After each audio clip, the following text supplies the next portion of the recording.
Hey people, it's me. I think it's about time I made an intro, so here goes. On my channel, I talk about being black and managing mental health, so I'm just going to walk you through my personal journey so you can fully understand my passion. I've been like this ever since I can remember. Sometimes I'm vocal, sometimes I'm not. One of my high school teachers finally noticed some potential underneath it all and decided to help me hone into it. The only problem is, men started seeing it too. Insert ex-husbands, who were great initially. He was providing. I started getting more attention. He didn't handle it well. I had a little fun modeling in college. But after studying, I wanted us to have fun. College parties were supposed to be for networking and having fun. But those dudes in the back right there, yep, he wanted them gone. So I'm not the registrar, so I didn't know what he wanted me to do about it. I read some books or whatever. Figured out that maybe womanhood is the answer.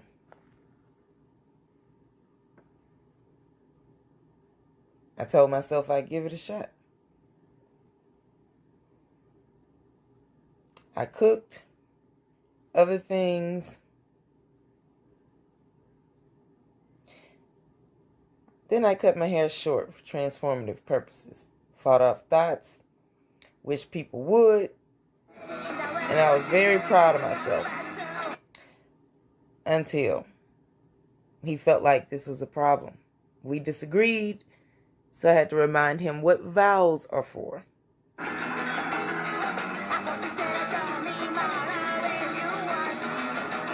I didn't say sell me.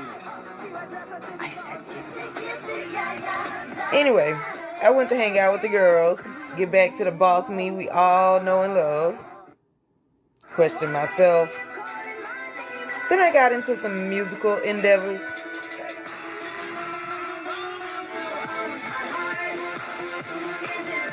I had a little trouble finding my niche,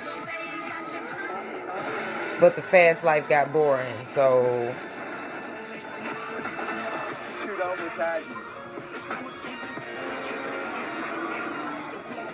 okay, so what next? It's going through the motions, just being there, but over it. Insert baby daddy. I was cynical, but I went for it. Why not?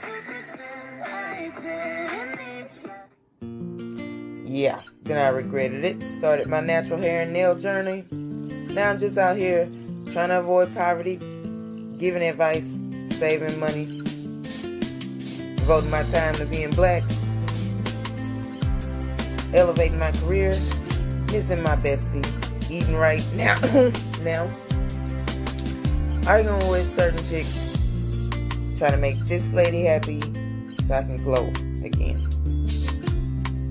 To be continued. Well, everyone, thank you for being in the building. I want to introduce you guys to my special guest for today. We're going to be talking about men in the music industry. And I have with me here today DJ Nath. DJ Nath, anything you want to say to the people? Hey, what up? This your boy DJ now, aka the best kept secret. Appreciate you having me here. I actually enjoyed that intro. It's very informative. I heard it before, but that's like I actually like listened to it and I kind of felt that. Like, okay, all right. Well, thank you. You know what? That Yeah. means so much because here's the thing, right? I was, as a kid, pushed into the STEM field and I excelled. I did a good job. Yeah. I, won a lot of trophies in the science fairs, the history fairs, and whatnot. But I felt like I was required to squelch my creativity side. Ah, So, as an adult, I've been getting back in touch with the fact that I want to write. Like, I can't sing, right? I wish I okay. could. If I could steal anybody's voice, it would be Kelly Price because I feel like people would not expect that coming out of me. Yes, right? you just blow. And I want to shock people. I want to surprise them, like bam, Right. like that's what I want. I like that. Yeah. So I can't sing. I do a little dancing. Okay. I love music, and so I'm happy today to have this stream where Oh we're yeah. talking about men in the music industry. Oh yeah. Okay, So, because truth be told, my son's dad is a DJ as well. He okay. also sings and dances. Okay. He tried his hand in a little rapping, Yeah. and in that relationship with him, like I realized that I could in fact be a freestyle queen. I didn't know because nobody ever drugged that out of me before. Yeah. He helped me to tap into my creativity side. I want to paint. I want to design clothes and stuff. These are the things that were squelched in me as a Black child. So my first question to you is: did you experience any of that pressure growing up in the Black culture? I wouldn't say pressure. I've always been into music, so I probably only talked about this one other time, and that was on Soul's channel. Shout out to him for Mm-hmm. giving me my first YouTube interview. But yeah, I started out in band, like with a lot of cats. Like my family listened to music and all of that growing up. Stepfather was a truck driver, so on the summers I would go with him, and when you on the road, that's all you do is listen to music, do crossword puzzles. You sit Yep. and you waiting. So, yeah, I mean, I came up listening to like Tape Six, Sounds of Blackness, like and these are groups a lot of cats nowadays don't know nothing about, right? Right. Who else? Of course, like all the Al Greens and all the typical stuff, you know. Yeah, you know what? And that's a big part of my childhood. So apparently I just found out like a couple of years ago at a family reunion that the dude that sung Bad Mama Jamma is apparently like a distant cousin of mine. I had no idea. That was interesting, Right. to learn. And then like there's for whatever reason in my dating history, there are men in the music industry who are just like drawn to me for whatever reason. I didn't plan that. Yeah. But it is fun because I get to let loose. I get to just kind of feel the music and be free. And that's one thing that I think that our culture has is that we have an intimate relationship with music. Yeah. We create it, we feel it, we live through it, we communicate through it, Right. and it's very important for us to utilize that to our benefit. Right. So this might sound corny, but it's I would say it's spiritual to us, right? I, Yeah, it I does. It speaks to your soul. yeah, Like you could feel it. It comes through you.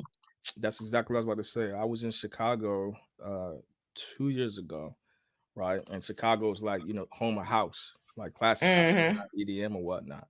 But I was having a conversation with one of my homegirls, and she's from Cali, and she likes house. And I'm an East Coast dude. I've been East Coast pretty much my whole life, outside of my time in the military. But I was like the same thing with like a good soul music, or blues or jazz, house. I was like, there's some music that you hear, and there's other music that you feel it. So that was one of the Hmm. things that we understood. But to answer your original question, I never felt pressure. I was like Meaning, inspired. did the adults tell you like, oh, that's not a real job, that's not a real career field, that's play, you need to get in these books? Did you ever feel like they were squelching that part of you? So that's the difference, I guess. It was always a hobby for me. Like when Mm-hmm. I was in band in school, right? Played the Mm-hmm. alto, did the whole drumline thing, and then Oh yeah. yeah, I went to college for like a semester before I went into the military, and I was gonna keep doing music then, but then I got into like producing, and like you talked about Mm-hmm. writing, that's what I was reaching for. I got my little pad. I started trying to get back into writing myself, but um yeah, writing, and I got a homeboy. We've been cool for like almost 30 years. He's an excellent producer.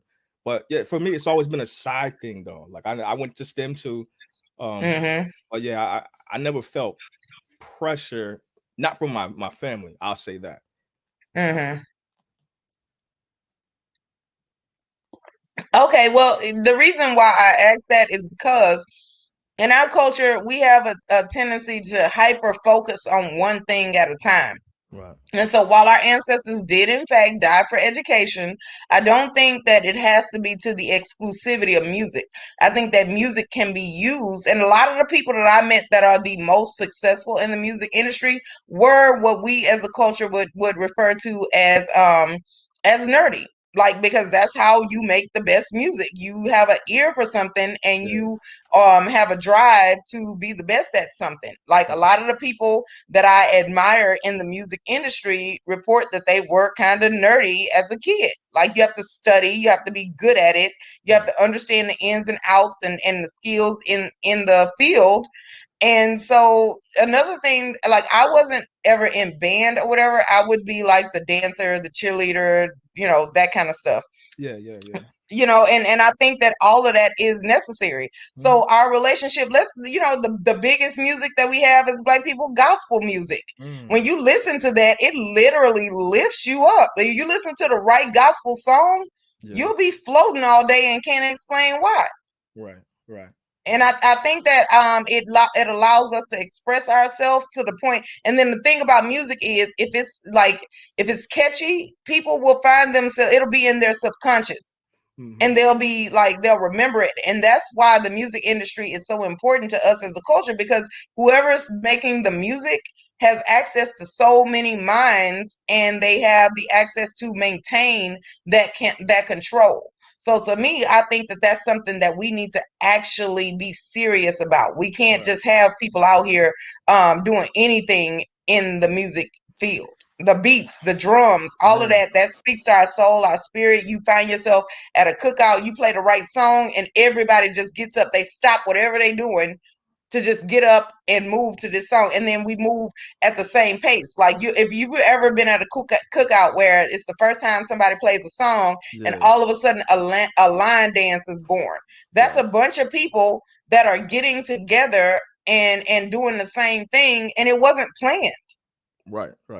Yeah, it definitely brings people together, and I guess as I've gotten older too, and also once I started really DJing, because like I said, I started out producing probably my senior year of high school, just like a little keyboard, running into a tape deck recording like that, right? Just real basic. And then when I left and I started DJing and listening to different music, right? You travel around in the service, you're gonna be around different types of people, listen to different type of music. So as I've gotten older, I started to really understand how important that is, what we listen to, because like you said, there's a lot of power in that. And I'm old enough to remember when Black music was more positive, at least the mainstream, and that shift, and it just seems to continue to go far left as far as the message that's being put out there. Like, yeah, the beats and all that is fire, the production is fire, but it's like it's enticing, right? And like you said, you subconsciously you singing lyrics and stuff, and I don't want to get too deep into the spiritual stuff. Like, you don't know what type of spells you could be enchanting or bringing into your home or to whatever, and you out here thinking like that's the move, right? Because the beat's nice. So it's like it's a gift and a curse. Like, I'm with you. Like, I think we definitely should take advantage of that, but which direction you want to go, right? Right. We need to use it for good and not for evil. I think that there needs to be some gatekeeping on who gets to make music and who doesn't. Right. I like what you said though about the nerdy thing, because that's funny. Like, I've been called corny before, like coming up or whatnot, like being in band, but I played sports. I dated different types of chicks, and then it was people that were close to me that kind of understood what it was. So that's why I'm like, all right, you could think one thing about somebody, but you really don't know how they're moving. And then when they start to find out that, like, I'm like the type of dude, like, I pull up to an event, like you said, it could be a cookout or a hip hop party or whatever, right? And I might show up like with a button down and a fedora on, right? Like on some pretty boy stuff. Nobody thinks that I'm a decent or a good DJ. Like, they just be like, oh, this dude, I know he's gonna be whack. And then when you're killing it, everybody wants the business cards and this, that. It's like, oh, okay. So I don't know what a good DJ looks like. You know what I'm saying? I just kind of always was in my own lane, but I was used to that from when I was in school, and then, like, think about it. some of the greatest artists play multiple instruments. That's like how many people know how to play the piano? Like now, right? People getting And into you know what? And I started to out read like I can music. play a little bit of piano because I Right. did take piano lessons as a kid. But then when I got like in middle school, so it was 3 years during middle school that I took piano lessons. When I got to high school, that's when I got the pressure to be more STEM oriented and to go to college because my grades were high, right? And so one thing that happened was I realized that if I'm gonna do all of this extra credit stuff trying to get into college, I don't have time for music lessons. Yeah. And so I hate that I did that because one of the things that a lot of people that are high achievers academically is they have a lot of emotions they don't get to express.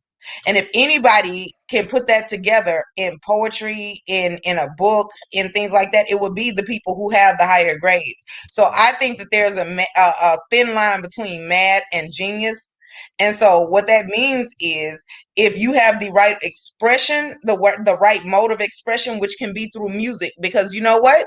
Music reaches millions of people at the same time. Right. So then people relate to things. If Right. you like, if I were having a conversation about my feelings versus if I wrote a song, more people would be willing to relate to that song because it's not requiring you to speak about it. It's not requiring you to, say it out loud. All you have to do is feel the music. And a lot of times the music will capture you so you don't have a choice. Whereas if we're having a conversation, you get to decide whether or not you want to join in the conversation. So Right. I think music is very necessary. And so my question to you would be, so the difference in music over the past few decades, all the decades you've been alive. So I don't know how old you are, DJ, now, but I'm 39. And Okay. so that would be I saw music starting from the 80s when I was a kid. And then even some music from the 70s because my parents would play it, like all of the music that they enjoyed. And Okay. so all of the music from the 70s, since then, I've been influenced by it. And then the music from the 70s, 80s, 90s, I understand it was helpful. And then starting in the 2000s, I feel a certain type of way about the direction music is going in. Yeah. So what's your opinion on music starting from how the earliest point that you remember to now? So we about the same age. I turned 39 in a couple of months. But Okay. yeah, same thing. Like growing up, I still remember when the older kids used to break dance in the street where I lived at. Like Yeah. the beginning of like Yo MTV raps and all of that. Yep. So and then you fast forward later into the 90s where the boy bands and the kid bands like Chris Cross and what's them other cats that used to sing that Please Don't Go song, Immature, all them cats. So anyway, like yeah, it went Yeah. from music, it was fun, it felt good, right? And that's like the rap side. Like we ain't even talking about the R&B side. For me, 70s Right. and 90s are my personal favorite eras of music, right? Right. Like that's just what it is. But yeah, I agree. Once we got into like the 2000s, it was still some fun music, right? A little bit older, you old enough to get in the clubs, you kind of want to party a little bit. But the stuff now, and it sucks because then I seem like the old dude when I'm like, this is trash. This is trash. This is trash. People call you a hater. I'm like, listen to them. They not on beat. Like, there's no logic behind what they saying. That's the This, biggest problem for me is that they will just play a song, they'll play a beat, and then they just will like mumble over it, not matching none of the tones, no nothing. And it's just like to me, it's chaos. yeah, yeah, and it sells. Everybody's getting to the bag, but so yeah, You it's got to be high out your mind to listen to the music that's being made right now. You cannot be sober listening to that. that's part of the culture too, and we could Yeah. talk about that. You mentioned the DMX thing and all that, because that and that's across the board. Like DJ, like I get, I'm getting my sip on now Yeah, oh yeah, I've been drinking since But because before this I did the For the we had a For the Record TV on Saturdays. yeah. So I've been drinking during that live stream Yeah, Skipper. to deal Nice. with Brandon because he be hating, right?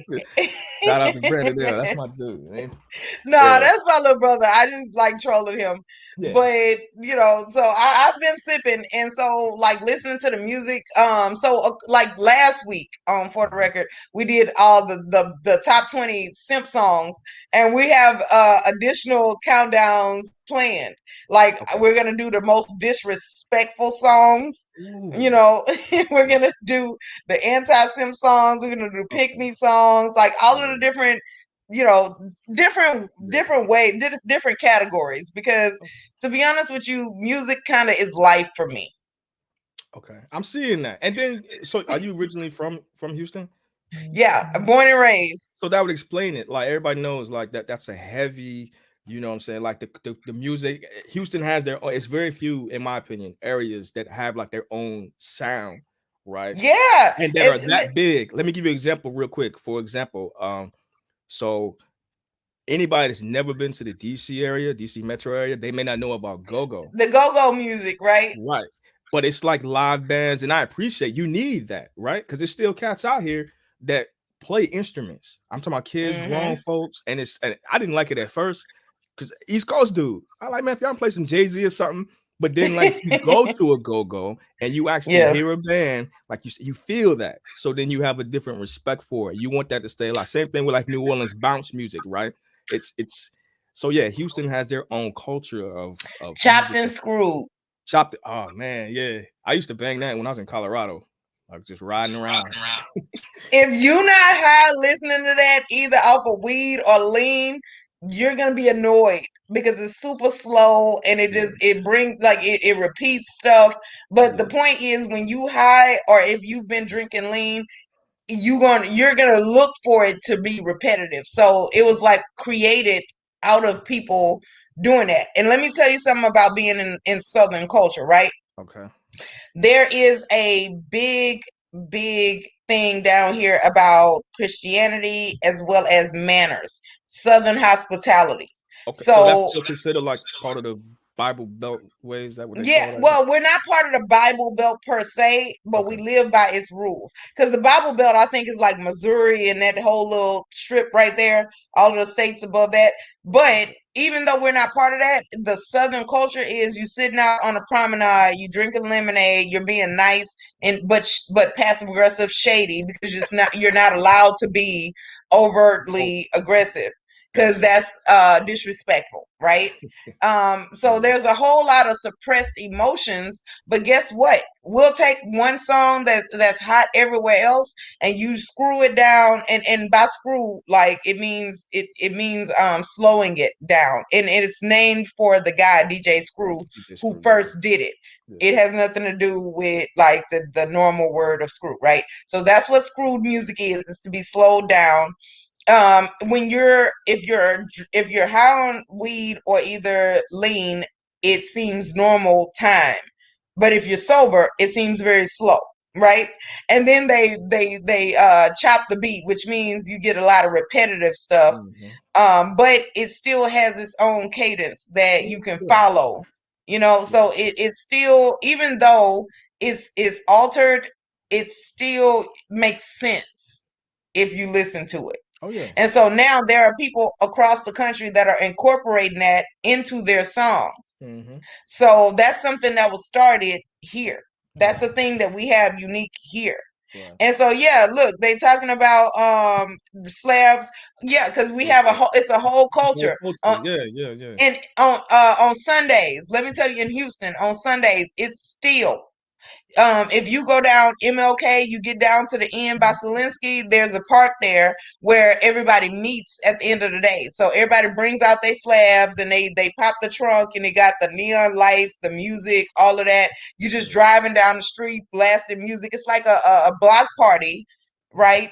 And then it culminates at this park at MLK and Selinsky, where that's where if you got barbecue, you're going to go sell it out there. If you got t-shirts, you're going to sell it. If you got underground music, you're going to go out there. That's where everybody at, is just you meet up. And it's like real warm. It makes you feel like the whole city is your family, like a family reunion type vibe. So even with that, because you as you were talking, I was thinking about all the artists that were coming out, like in a Two Slim Thug. Everybody knows, Bun B and Pimp C is like the them like the dudes, right? And then I remember when Mike Jones came out and Paul Wall and like it was like my point is all of them cats supported each other, right? And again, being from the East Coast, we saw that with Atlanta. I think we saw it probably in H Town first with Switcher House and like that whole like it was just different crews coming out, but everybody was supporting each other. They was on each other's stuff, and I think that was a testament to the culture that they have there, where we don't really see that as much on the East Coast, right? When artists was coming out, I mean, everybody was competing and battling and yeah, I don't want to get too far off topic, but that was just kind of to go back to highlight your point when you talked about it's like family. I think that we saw that in the mainstream too. Like, dang, like how come they could get on each other's stuff? This dude could drop an album one week, somebody else could drop an album, right? But the dude that just dropped before would be on that album and vice versa. Like they just be handing it off to each other. Everybody showing love. I never heard about, A-Town artists beefing with each other, like nothing like that. I'm not saying it Because it doesn't was happen, but mandatory. So one thing about being in the South, especially Houston, yeah, Texas, right, yeah. is that it's mandatory. You don't beef with one another unless it's some serious shit. Other Okay. than that, you save the beef for outsiders. Got you. Okay. Okay. That's love. Yeah, that's love. But Yeah, like and it's required. Like let somebody, fuck somebody over or refuse to do something. It's a whole problem, and everybody will stop buying your music because everybody know each other. So mm, even if it wasn't like it didn't, and the good thing is about Houston, right, is like it's a lot of word of mouth. So you don't have to put something on social media because actually that's kind of seen as a negative for you to go whine into social media. So they mm, won't put it on social media. On social media, they're gonna act like, oh yeah, I'm cool, I'm good, or whatever. But you do something that's against the code, they'll tell people and then they'll write it in their songs and it's in the underground, like it's in the mm. underground world. So everybody will know about it. And then all of a sudden you just stop getting music sales. Right. So this kind of touches to the earlier point you made in regards to having gatekeepers, right? Mm-hmm. So Yeah. it's like okay, who's the gatekeepers now for some of the new stuff that comes out. I mean, I think slowly it's shifting away from the drug music and mumble stuff. I think. I mean, I don't know, but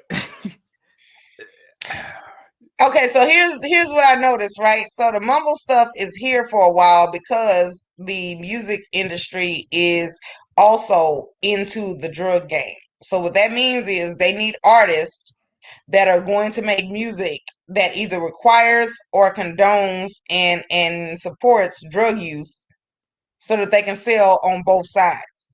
I So see. that's one of the things that we didn't have in the past. In the 80s, like think about the 90s parties, right?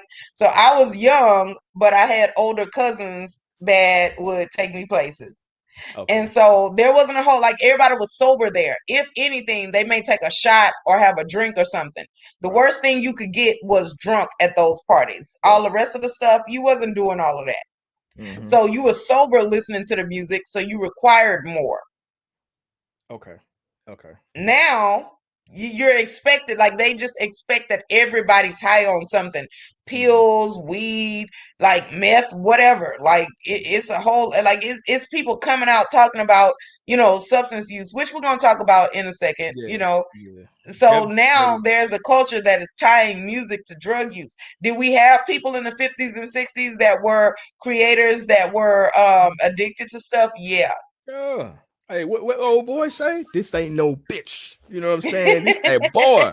They was out there on that. Hey, Kev just made a good point. He said just like rock and roll. Like everybody knows Yeah. that. That was another issue I've always had to how like everybody knows like the cats in rock and roll was on that stuff, like all types of crazy stuff. Like, You have to be to listen to that. I can't just regularly listen to rock and roll. It give me a headache and an earache when like I can't just sit around listening to that.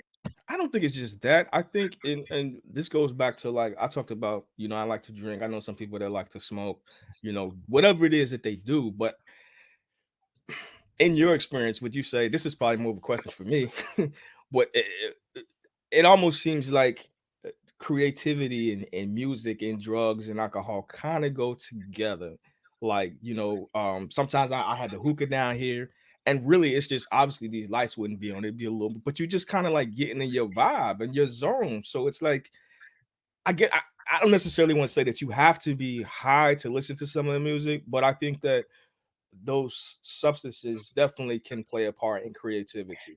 And okay, so my field is mental health, right? So one Okay. of the things I've noticed was the correlation. Right. Okay. So, and here's my theory. People who are looking for refuge in music are already trying to escape from something. So when you go to like clubs and they're playing music, you're expected to just be like free and do whatever. And so then there's drugs there. Right. And then you try that and it helps you with your escape. The other Okay. thing I wanted to bring up was the fact that we have a lot of like the musical geniuses. Prince, Michael Jackson, currently DMX, which we're going to talk about in a second. But Mhm. let's focus on Prince and Michael Jackson, right? They Mhm. both died from an overdose of sleeping meds. Crazy. So for me, I feel like once you get in tuned with the fact that you are a musician, if you are a genius musician, at some point you no longer exist. The music flows through you. You are now a medium. Those men could not stop making albums Right. that were hits. They Right. couldn't stop themselves. Right. I imagine Prince and Michael Jackson couldn't sleep because they would be going to sleep and then some amazing ass album idea would come into their mind and then they have to get up and do it. You So would. they needed the meds because they both overdosed on sleeping meds. Michael Jackson had prescription Mhm. sleeping meds, a doctor on the side of him administering an IV of sleeping Mhm. meds every night. So that to me says that at that point, it's just coming through you. You can't stop it. You no longer get to have peace of mind. That's what they were searching for. Right. And they did the drug that they thought would give that to them so much to the point that they had like, their body shut down. It's two So points. let me Oh, go ahead. Okay, so let me ask you as a musician, do you ever feel that way sometimes? Like the creativity is just flowing through you. You just can't control it and you got to just write it out like compulsively. It got to come out. Sometimes, but I would never, ever, ever, ever like try to put myself on that level of creativity, right? With those cats. But I was gonna say, I think it's two parts with uh Prince and Michael, right? Being musical geniuses, right? The music flowing through them. But when you reach that level, everybody wants a piece of you too, right? Yep, So that I too. mean, they want you to write for them. They want you to do this. So I imagine, like you said, they have their own stuff that they're working on, but then they're working on stuff for Topaz. They working on stuff for DJ Now. They working on stuff for Kev down there in the five, like for everybody, right? Somebody else that I worry about, and knock on wood, I don't want to wish anything on this man, but he is also a musical genius, the great Quincy Jones. I Yeah. don't know if you saw his documentary, Q. It was amazing, right? And it covered from like he's one of the few cats. Now we're not talking about playing instruments, writing music. We talking about notes on the paper, writing scores, and somebody like I never took musical theory when I was in band, but I did know how to read music when I was playing an instrument, obviously. But I writing used music, to, but I forgot. Like I can exactly, remember certain things if I yeah. sit down and think about it, but like just to just look at it and read it, I can't. But I used to. I used to Some because here's another thing. If you've ever done music, you went to a guild, and the thing I remember that fucked me up was learning that C's were good and A's were bad. right, Like right, in terms of the yeah, grading. yeah, yeah, Yeah, yeah. like the like if you had to do a guild, and I had to Okay, do that for piano, and I was yeah, like, yeah, yeah. what the fuck? Somebody told me like it's almost like riding a bike. Like if you got back into it, it would come back to you easier than somebody Yeah. that didn't know. But anyway, my point was, he was having some minor health issues. Like he's in his 80s, but he's still going hard like that. And then he's known to drink. I don't know if he ever been into drugs, but just kind of like again, it's part of the culture, right? Like we sitting here chopping it up. I could be down in the studio, and then all of a sudden, I'm like, dang, I didn't almost drink a whole fifth of Hennessy. You know what I And mean? I've Like, and I've been in a studio because my son's dad, he tried to dabble in the music business. yeah. So I would go to the studio with him and hang out sometimes. And it is a lot of drugs there. So like imagine if you were trying to live a sober lifestyle. this might It's not be for hard. you. This might not be for you. Like, and I'm not saying everybody in the industry does drugs, but No, but a lot of them do. that's what I'm saying. I mean, there's a creative process, man. Like, that takes you somewhere else. Exactly. So I mean, yeah, it's hard to explain, man. Because again, I'm not trying to ruffle no feathers and nothing more. But it's just it is what it is. But you know, Right. Well, and another thing is that you're dealing with a lot of people who are kind of flying free, you know. mm, So sometimes you need a little help grounding you. So that's it's true. not always uppers that people are doing. Sometimes it's some downers. And that was the point behind Prince and Michael Jackson. Like, let's say if you're just excited about music, you can naturally get on a high. But Mhm. then when you have realized that you've spent 3 days I was creating about to say music, that. Right. Yeah. yeah, Yeah. you Right. need something that's going to overpower your brain to make you sit down. Right. Like there was an interview with Beyonce. They were saying like when she get in the studio, sometimes she'll go 3 days without bathing or eating. I was about to That's say that not too. normal. Like I've went probably 2 days without eating before. Just, but you running off of Red Bulls or coffee or because I mean I don't do no dope or nothing like that. You know what I'm saying? But like I'll get my drink on or whatnot. And like you said, sometimes it hits you, but also being a career professional, I can't afford to have those days like that. If it's a 3 day weekend and I just say, you know what, I haven't been down in the studio in a minute. I'm gonna just go down here and see what I can come up with. And then the sun's up. It's 7 o'clock in the morning, right? Right. Then I jump on the screen and I'm bullshitting with Aegon and them, you know what I'm saying, or Complex, out the Complex, just chopping it up. And then I get another creative idea and try to, let me see if I can Yeah, mess with because this. that's another thing. When you are a creative person, you get inspiration from a lot of different places. You could just be going to the store, getting groceries, have a conversation with somebody waiting in line, and then bam, a Mhm. song idea comes up. So now you got to go home and do this song. Right.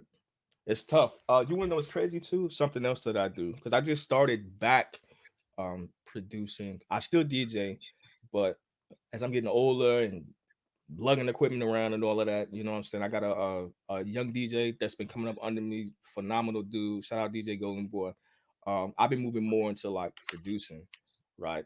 Which is fitting, because meeting people like Complex and other DJs and all of that work in that side of it. So I'm like, oh, okay. And we could talk about that too, like getting into it, and it's really that comes to education and practicing and networking, etc. But one Yeah, thing that see, there's a misconception that people in the music industry aren't smart. That is the opposite. Because in order to put all of this stuff together, if you knew what all went into making a song, just one song, you know that it's a lot of knowledge that you have to have. that depends on who we're talking about. I wouldn't say that all artists are, because there's some people like they don't write, they don't. Yeah, like the pop, like well, I've heard them referred to as like popcorn artists, like just something that pop up real quick and then it's gone. Like that. I'm talking about if you're actually going to be a force to be reckoned with in the music industry, you are not dumb. You can't be. No, no, yeah, you gotta know something. You gotta have some level. Well, I mean, you said yourself. Most, in my opinion, I think most creative people have a higher level of intellect than the average person. You know, whether you're a DJ, a producer, I'm not talking about bums. I'm talking about people that are decent, that are consistent. And I've been DJing for like 18 years. I've traveled, Hmm. and like I said, I started producing before DJing, and I have a music background. So for me, it's just been okay.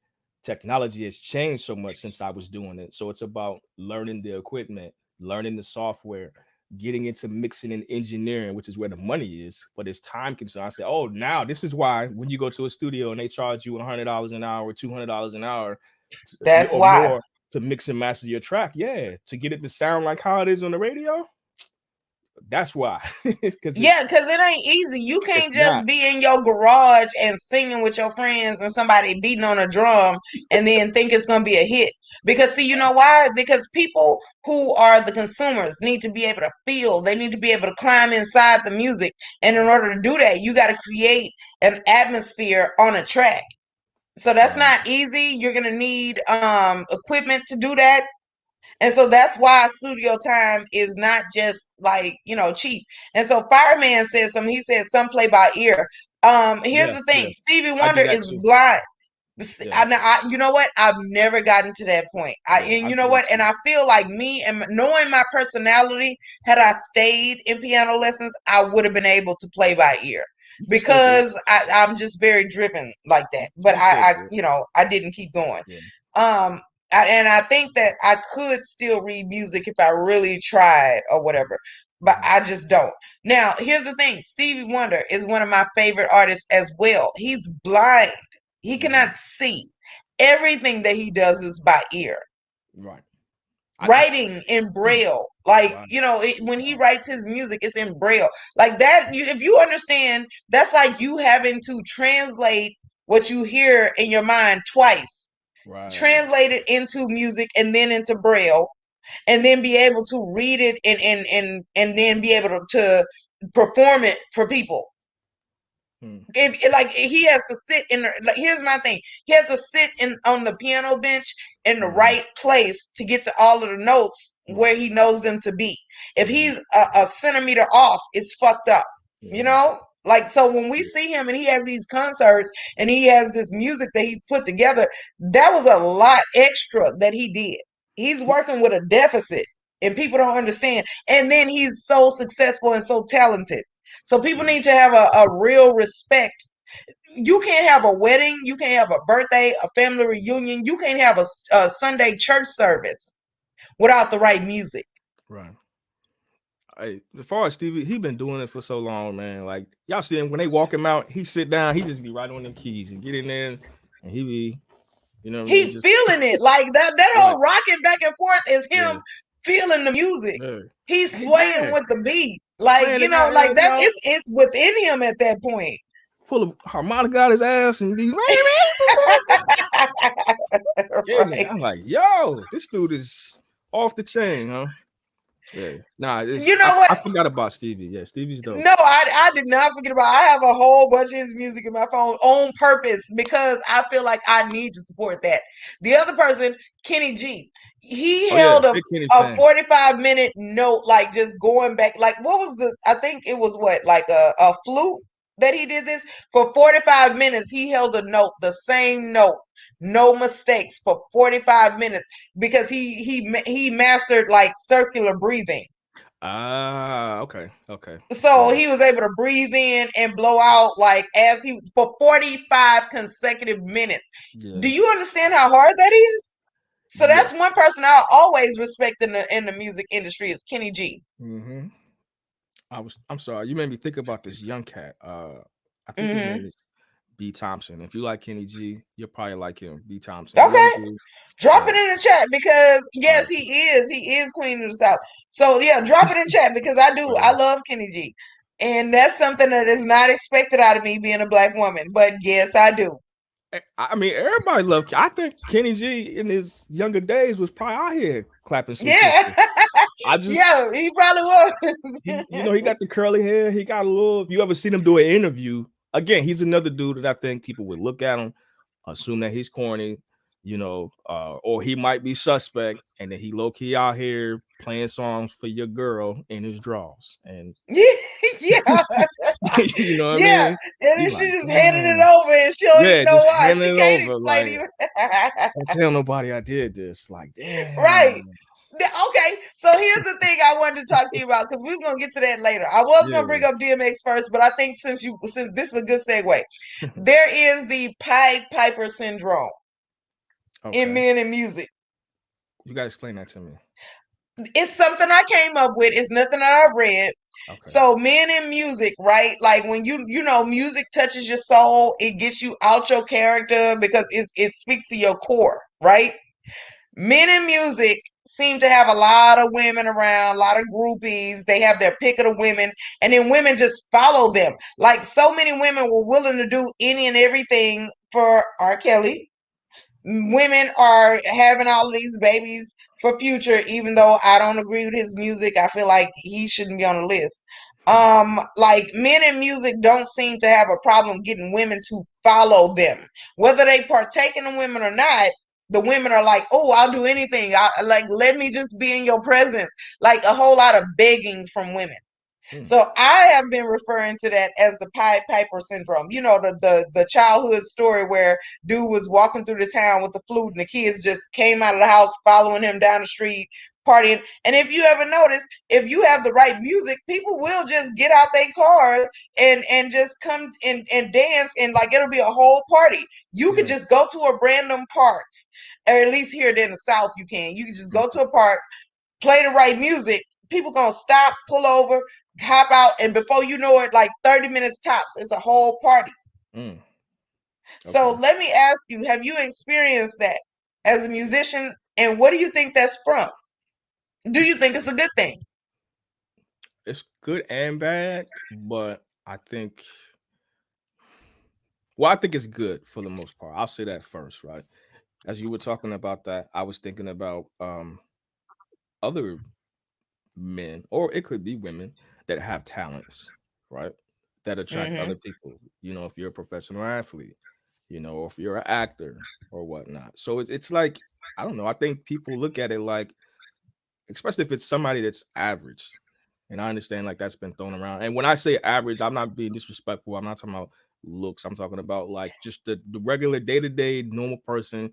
Right, the person that has not excelled yet, and they need to get over And it. see, Don't worry about it. On this channel, we direct. yeah, Go and ahead. I didn't want to go too far to that because they may have some talents that they haven't tapped into. But I'm talking like, yo, you're not trying to do nothing. You go to work and you go home, right? You don't inspire to, like, I'm like on some seeking purpose kind of thing. I just happen to DJ and I happen to produce, and I'm trying to think of, I play sports and all that. But I think those are probably my main things. And then I like STEM. I'm kind of like into that nerdy stuff too, right? Politics, finance, et cetera, et cetera, et cetera. But like I think that I don't know, once people find out, especially women, if you make some success from it, right? They want to gravitate. It's attractive, in my opinion. I think intelligence is more attractive than a lot of people realize or give credit to, you know. It So is a form of intelligence. Musical intelligence is also like there's math involved in music that people don't understand. right.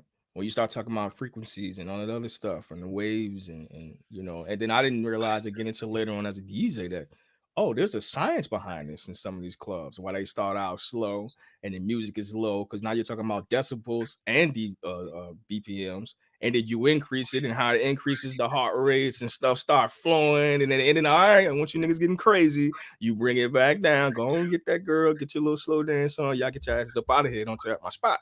You know what I'm saying? But there's a that's intentional.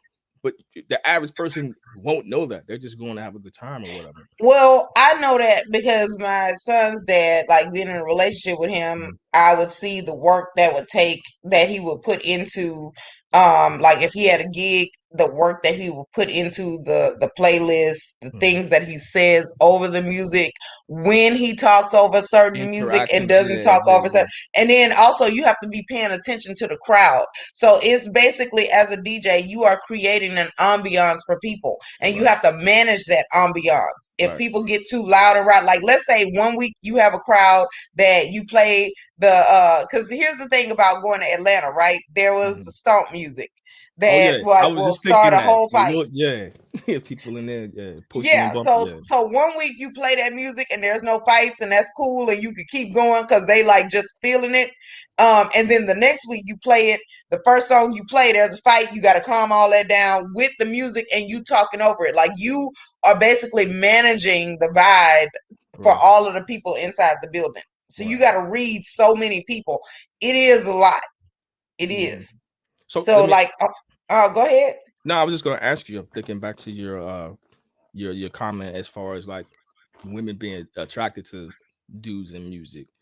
Do you think that it has something to do with maybe the spotlight, or could it be the fact that maybe they might see them as having some skill set, some level of talent, or some form of intelligence, or I mean, what are your thoughts? I think it's option B, because here's the thing: a man that can do that can read a whole crowd, is definitely going to be talented enough to read one person.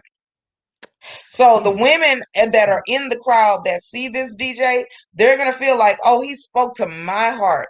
if I'm in his life, I'll be able, like, he'll be able to speak to me every day. And so what I've seen, right, like from the groupies in that relationship, right, the women that would be like a threat to the relationship were like, they would be inboxing him or either emailing him, like, all kind of intimate stuff, like, this is how you made me feel when you played this. And like they literally are looking to this guy, the DJ, as like a person that can lead and guide them.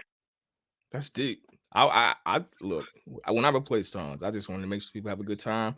But yeah, there is Yeah, those. that's what you're thinking.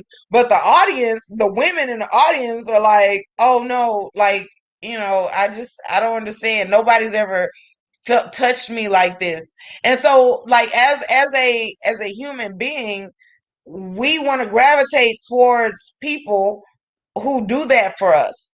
Yeah. So like it's the feeling that if I just get this guy in my life on a daily basis, I'll be able to feel this happiness that I feel at this party every day. And so they literally have to be like and here's the thing, like the women that I saw that was in his inbox or whatever, I literally felt bad for them reading these emails and these inboxes. I was like, God, oh Lord, that's why, like y'all don't even notice. Like I literally felt like you could feel the energy from the email. They were literally like, I need you. I'll do whatever. Yeah, I don't know what it They is, were but promising all yeah, kinds of shit, okay. and so he handled it well. I will say that. Yeah. But I felt bad for the women because I was like, okay, so why can't you just have fun real quick and then go on about your business? Why do you need this every single day? And so for me, that speaks to our culture as like we have a whole lot of want to escape. We have a whole lot of not being fulfilled. Okay. And so that's actually why I ended up calling it the Pied Piper syndrome, is because they are willing to drop everything. It was one chick that rearranged her whole work schedule so that she could make sure that she was at every gig that he had on Sundays and Monday nights. Right. And I was like, God damn, are you sure you don't know this chick? Yo, let me make 2 quick points, right? Hopefully I don't forget the second one. But the first thing I was thinking about, and I'm looking at the chat and people are talking about groupies. So to your point, as far as like a DJ's ability to control the crowd, right? Create the ambiance. Now I can say that I have female friends personally. I would never consider them to be groupies because we were cool, right? We've known each other for years, but I have noticed, like, if I'm doing a set or if it's like a big deal, like I've done some summer parties and I've done a bunch of different things, but like it's starting to get warm again, and when you're killing it and they looking around, it's like there is a certain thing that you see in their face when they look at you and they like, yo, like googly eyes almost. Like I'm like, you ain't giving them draws, girl. You better start. We friends. Like, I mean, but I'm humble, so I don't. But it's like they looking like, wait a minute, what? This is. So I get that. But then the other thing I was gonna say, something else that I think is, if those people don't have an identity, here's a chance for you to tie yourself to somebody, right? And I know we live in a culture now. A lot of women don't want to be associated. They want to have their own identity. But it's some that's like, oh yeah, I'm with DJ such and such, or whoever the rapper is, R&B. Oh yeah, that's my man. Because now you're somebody, right? No matter how big or small they are. Like if you're in the industry and you don't have an identity, we could look at the Amber Rose complex. That's what we'll call that, right? Nobody knew who she was. She was with Kanye. Boom. Now she Kim Kardashian. We can go down a list of people that there's a lot of women that feel like if they get with the right DJ, then they'll pop up, they'll blow up. DJ, so producer, some of them are looking at it in that aspect. Right. So I think that plays a part in it as well. That if you don't have your own identity, and again, we're talking about people that may not have a desire to do anything else, right? Or maybe they did do something, like you see the Instagram models and all that, but where you going with that? How many makeup lines? I mean, can we really keep making, like like what's the difference? Like, why am I going to look? First of all, I'm gonna go to the one that's right next to me in Walmart or something, or like if there's a Mac, I'm sorry, I can't. So I base a lot. Okay, so Complex says I base a lot Mhm. of my sexual content off of my music experience. I figured as much, Complex, Yeah, because you that's know yeah, why? that's Because yeah. you be having like the music in the background. It don't be Yep. loud enough to catch your attention, but it is Right. loud enough to get in your subconscious. Yeah. So Yeah. I understand that Complex, which is why I'll be over there because I love music. Yeah. Um, Yeah. okay, Complex DJ Nap was probably your first guest. So you were on the Black Brain Trust, or yeah. you were on Complex channel? On Complex channel. I still go over there every now and then. It's just because of the time difference sometimes. It's like Yeah. 1, 2 Yeah, o'clock in the because morning. Complex, like for me, he never goes live before midnight. And I'm like, okay, I got somewhere to be the next day. Yeah. Yeah. So I But have to be part of the replay gang. But no, yeah. I like Complex's content. I do. Yeah. Yeah. And he speaks to all of that, like you said, very knowledgeable in music, and he's been there, done that. So yeah, when he first said he was gonna start doing that, and I was listening to it, I didn't realize that he was like in it, DJing like that and all of that. I was like, oh, okay. Like, so he understands what I'm talking about. Like, you reach a certain point where like, okay, this was cool. It was a dope experience, and he went as far as like, creating records and distro and all of that. Like, I just kind of was like doing gigs and I'm producing now. But he's definitely somebody I could talk to. Like, hey, what was your experience like when you got into? And I've been learning on my own. Like, I was talking to somebody about like getting into licensing, right? And this goes to the networking aspect. It's some people out here know, hey, DJ Knopf make these beats, man. Y'all looking for these original YouTube, you know what I'm saying, intros. Holla at your boy. Yeah, shameless Yeah. plug, but I like Shameless it. Go plug. ahead Yeah, and I'm drop. just, If you just have saying. some like a website or something, go ahead and drop that Mhm. out. Let me see if. Oh no, I can't believe. Okay, so I'm giving you mod right now. So if you got a website or something for them to get to those beats, go Mhm. ahead and drop it in the channel because you're a mod now. I appreciate it. Appreciate it. No, no problem. Because this is like I want black people to understand that we should not be running away from our love for music. We Mm, just need to make sure that we require our music to mean something. got you. I love that right there. Yeah, because it's hard to be associated with it when it's like this is the culture. I don't want to be associated with that. I told you, off air and whatnot. Well, was it yesterday? I think it was yesterday or last night. Like, I was hanging out with my son, and Hmm. we was talking about where he's at, how the neighborhood is changing, where I'm at, the neighborhood's changing, and like they're showing me videos and stuff. Like, it's getting closer, like stuff that you'll see on World Star Hip Hop now, you're starting to see in the neighborhoods, crazy stuff, And I was like, I didn't want to necessarily just blame the music, but to your point, when we talk about the power that music has to influence a culture, right? When people talk about Hmm. ratchet culture and what's the other music that's big now in Chicago? What is that, man? Y'all, somebody in the chat tell me, The man. house music? No, it's like shoot 'em up, bang bang music. I forgot. Oh, drill Drill, music. drill. Yeah, like yo, what the heck is going on? But then it was like we got all this stuff going on. So he's 17. Of course, I worry about him being out here now and he's a good kid, he plays ball and all of that. But the culture now is they don't care.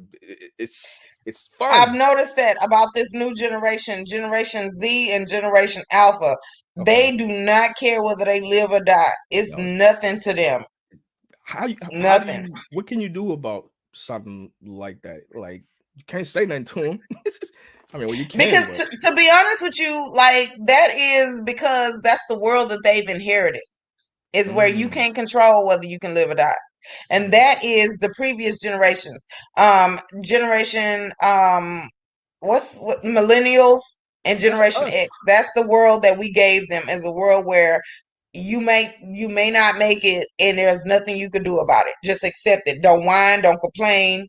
And so if you listen to a lot of their music, they high out of their brain on Yeah, weird shit. Like yeah, they went back to huffing. Okay. They went back to sniffing, strong chemicals. yeah. That's how far they are trying to get to escape To get from away from it. stuff. Meth. They are cooking up shit. Yeah. Like it is. I feel like this is our fault. Mm, I don't know. I refuse to take responsibility for that. Just Well, because not you personally, no, I not you just use this personally, younger but it's a generation. lot of But people that aren't you that are fucking up. yeah, okay, fair enough. But do you even think that it's possible to? Because like I hear everything you're saying as far as like it's up to us as a people, right, to basically like take it back. But do you think it's possible with so much money being involved? You mentioned, people working on both sides. Like, hey, look, we got stuff to move. You know what I mean? Hmm. So we kind of, how do you compete with a system like that? You can't, Yeah. because the answer was that while we were young, we were supposed to take a break from all of the shit that made us happy and feel fun and fight the system, and we didn't. Okay. So right now, it's up to them to be able to feel like they can and are willing to fight the system for the future generations. And right now, they don't feel that way. Hmm. So if you listen to their music, it's a whole lot of pain and Yeah. trying to escape Yeah. and being Very true. high as fuck on anything that you can get your hands on. Hmm. Now, I don't like that, but how can I compete with a catchy song if I'm telling them, hey, you don't have to live like this? But then the song that they hear that's in their mind every day is telling them, yeah, this is fun. This is what we got to do. Yeah. Yeah. I got nothing on that one. Well, you know what? So let's Legendary. do this. So, Yeah. have you heard about DMX, right? We talked about Prince and Michael Yeah. Jackson earlier. So you Yeah. heard about DMX, right? So last night, Friday night, he accidentally overdosed, and then he had a heart attack, and now he's in a coma. So Wow. apparently, like a couple of like maybe an hour or so ago, he came out of the coma, but Mhm. his brain activity is still very low. They're still Wow. not expecting him to make it and be okay. That's Is this crazy. something that you find is a thing amongst the people that are the most successful in the music industry? Off the top of my head, I would say yeah. Like, I don't know if you remember, this happened with Lil Wayne. He Yeah. had a couple seizures. Rick Ross had a couple seizures, and people were saying it was Yep. from lean. And I'm sure there's been other artists, that we just hadn't heard about. But I thought DMX was clean. Like uh, we all around the same age, so we know X is like when he first came Yeah, he out, did have some and period of sobriety, but I think yeah, he fell off the wagon. And I think that, to be honest with you, as a mental health professional, I think that's what messed him up. When but you are actively engaged in an addiction, your body gets used to it and it starts to be able to withstand that. If you have an extended period of sobriety, your body starts to heal itself, and then it's not used to having that substance. But then you believe that the last time that used that you could have handle this amount of stuff, and your body is not still capable anymore of handling that amount. So it's kind of like you're out of touch with your limits because you went through sobriety, you recovered, you yeah, know. So yeah, now you're mentally still thinking, oh, I need this amount to get high and feel good, but your body is like, no, no, nigga, we can't handle all that no more. We right, didn't cleaned up. We need a little bit more of that. So I think that the most dangerous time for people is when they fall off the wagon, because they still want to use to their old amounts instead of recognizing what their body is capable of handling right now. right. So, as a mental health professional, let me ask you this: hopefully, he makes it. Right. This Yes, one will knock on probably be a wood. little hard. Like, you know what I'm saying? It was hard when Aaliyah died. It was hard when all these artists passed away. But for Hmm. X, eh, for me, it registers a little bit more because from his first album, all the way up till now, it's obvious that like he's always been in pain, right? From his Hmm. childhood, and you can feel it. Like somebody just said, he's a excellent writer, right? And he can convey his emotions through, like you were talking about.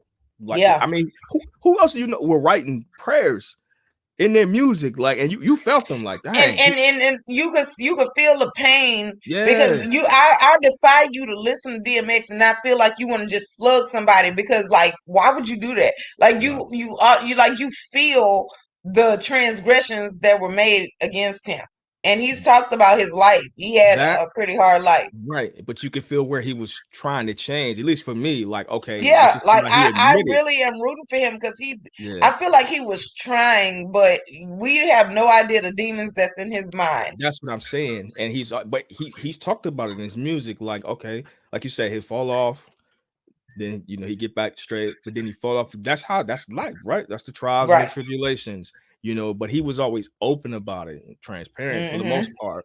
So it's sad to hear and to see, because it's like that could be any of us. We all got stuff going on. You know what I'm saying? But we just not out there in the public. You know. Exactly. So imagine, like, if you have a mistake or a transgression that you do, you got to listen to that one person at Thanksgiving dinner that want to talk shit, right? When you are in front of the world, you got like tens, maybe hundreds of thousands of people that want to talk shit. Mm-hmm. That's a lot for one person. Yeah. Yeah, that's it's tough, man. Hopefully he It makes it. is. But again,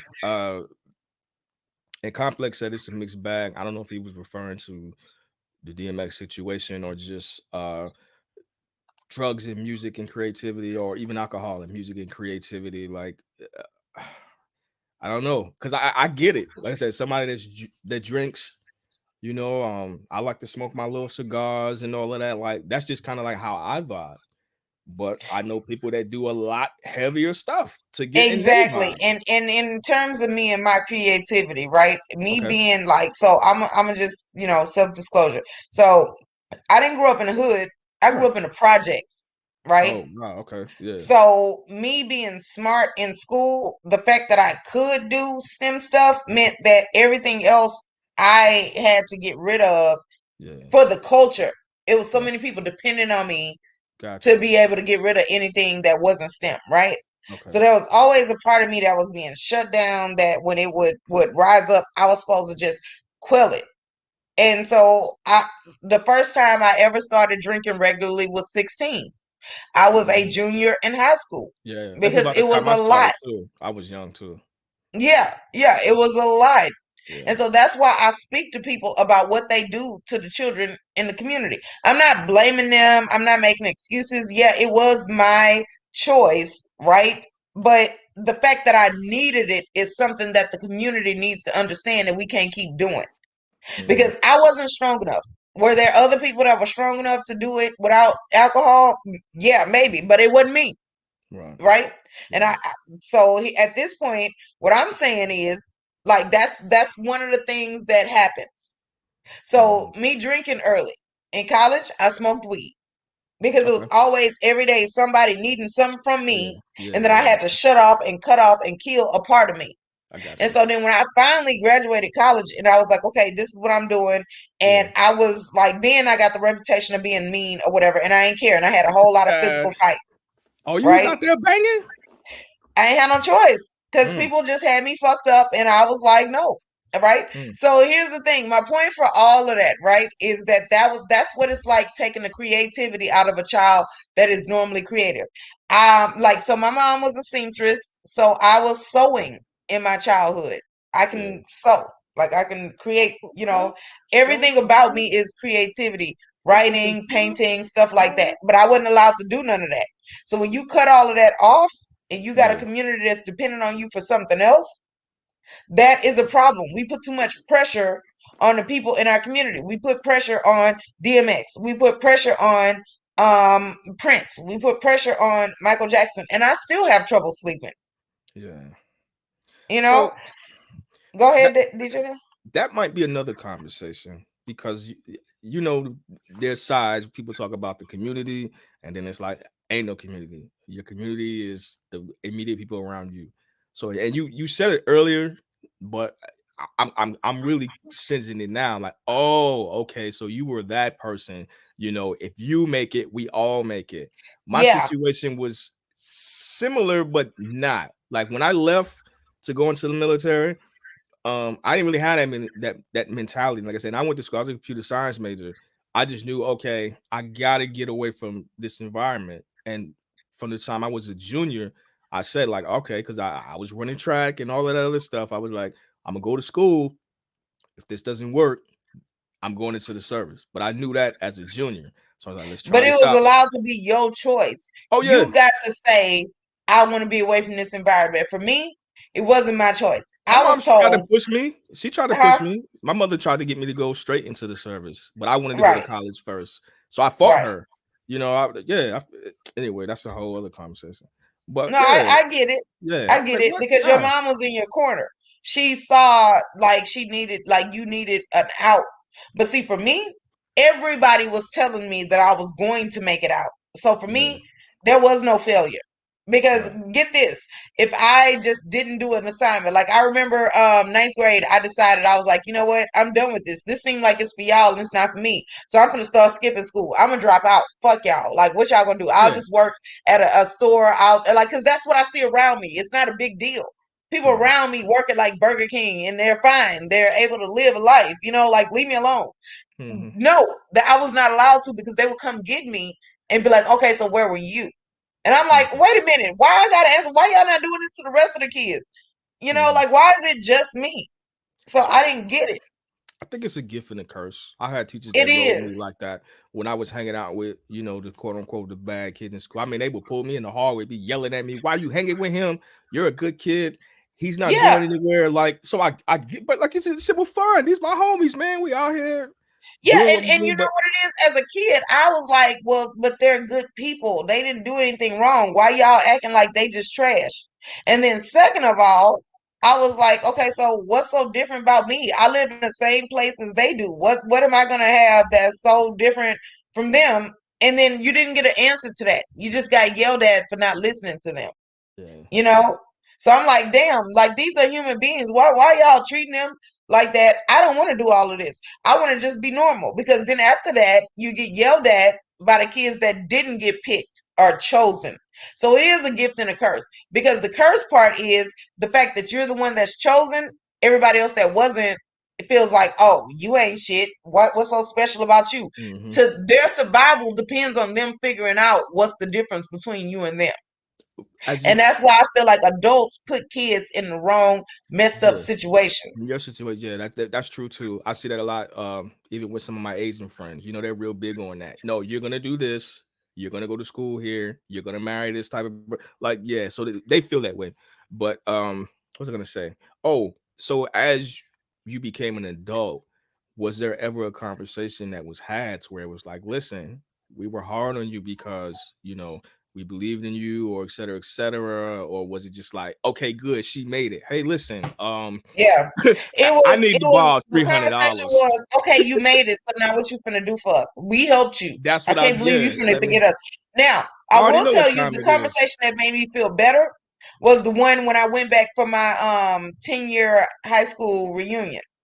And so like the kids that was angry at me because of it, they now have kids that they're like, you know what? I understand exactly why you did what you did, and I realize that you used to fight on our behalf, and we appreciate you. Now, that was an amazing conversation to have. That's It's what's up. like for my peers to understand what I went through and why. And the Yeah. reason why I feel like that was amazing is one, because it did feel good.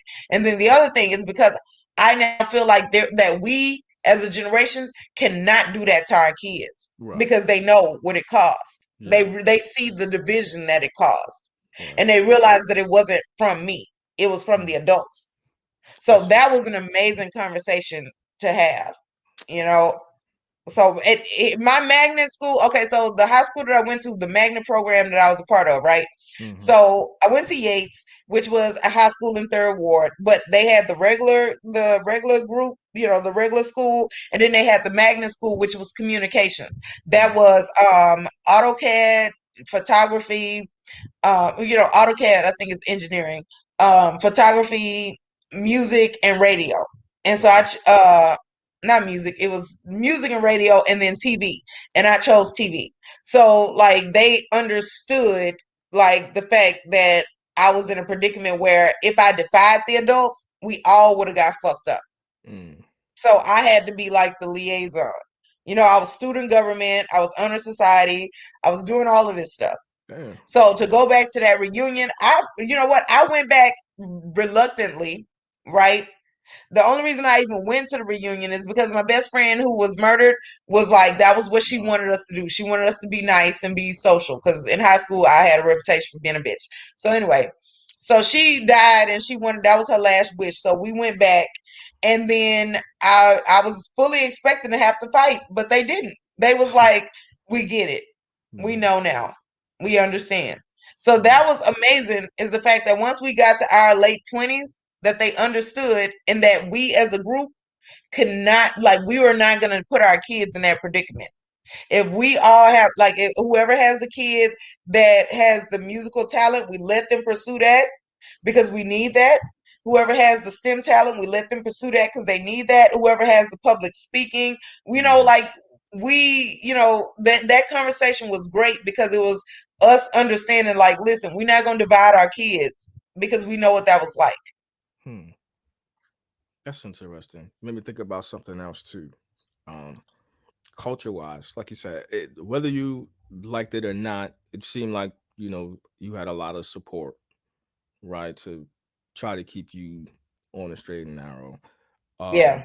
To where, but it's a problem because then I can't make small mistakes. Like, okay, me smoking a blunt is a huge ass deal. Not a whole world gonna collapse. Like, that's just extra. Like, just chill out. It is. Now I agree with that, but then I think too, like I said, on the East Coast, man, is very like,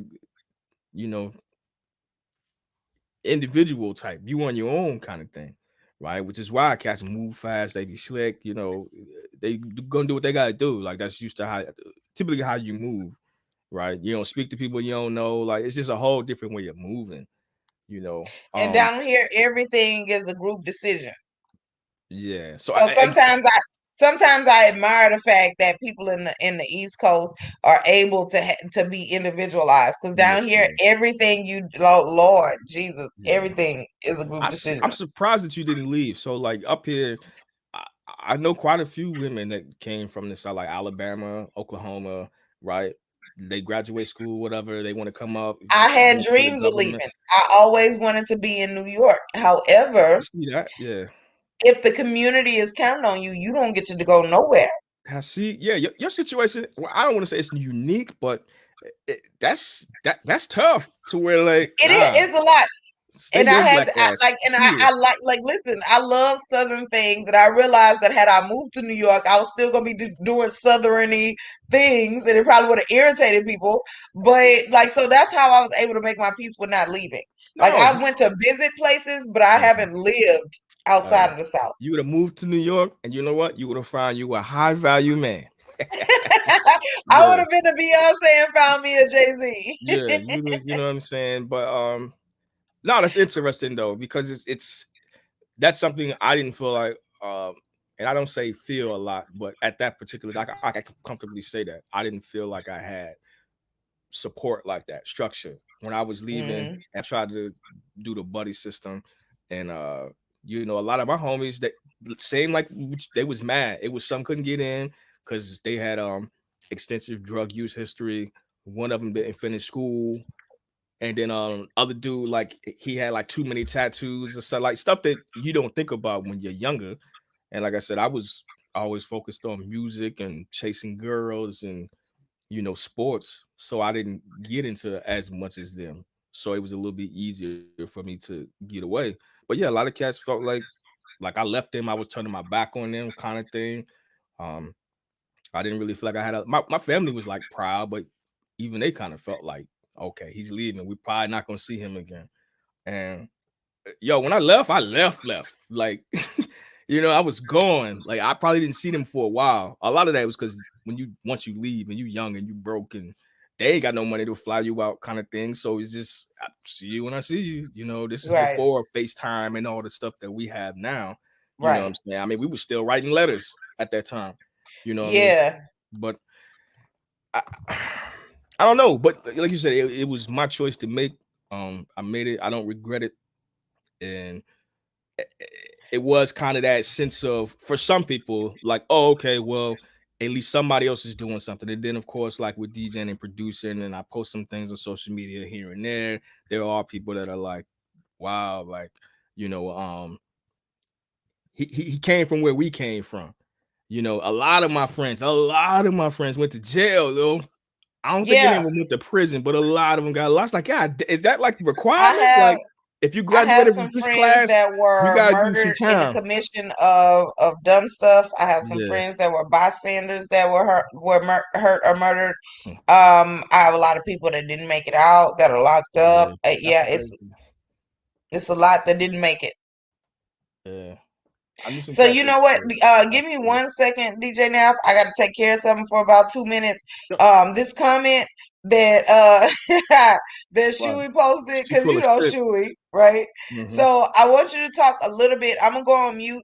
I want All you to right. talk a little bit about how you got into the music business and Mm-hmm. what do you think that like I want the advice that you can give to young people who are aspiring to get into the music business on any front, right? Yeah, If they're going to be the artist, if they're going to be the producer, if they're going to be a musician, if they're going to be a DJ, all of those Mm-hmm. things are part of it, right? Yeah, So yeah. just talk to the younger generation about the type of person they need to be and what they should expect in the music industry. I'm gonna Right. go on mute. I'm gonna take care of this and I'll be right back, but I'm Yeah. still listening. No, you good. You good. I got it. All right. So, the first thing she asked was about how I got into it. So I mentioned that I was in band, um, and then I started producing just on a regular little keyboard, uh, probably like my junior senior year. Right. It's always just been a hobby, yo. Just messing around with it.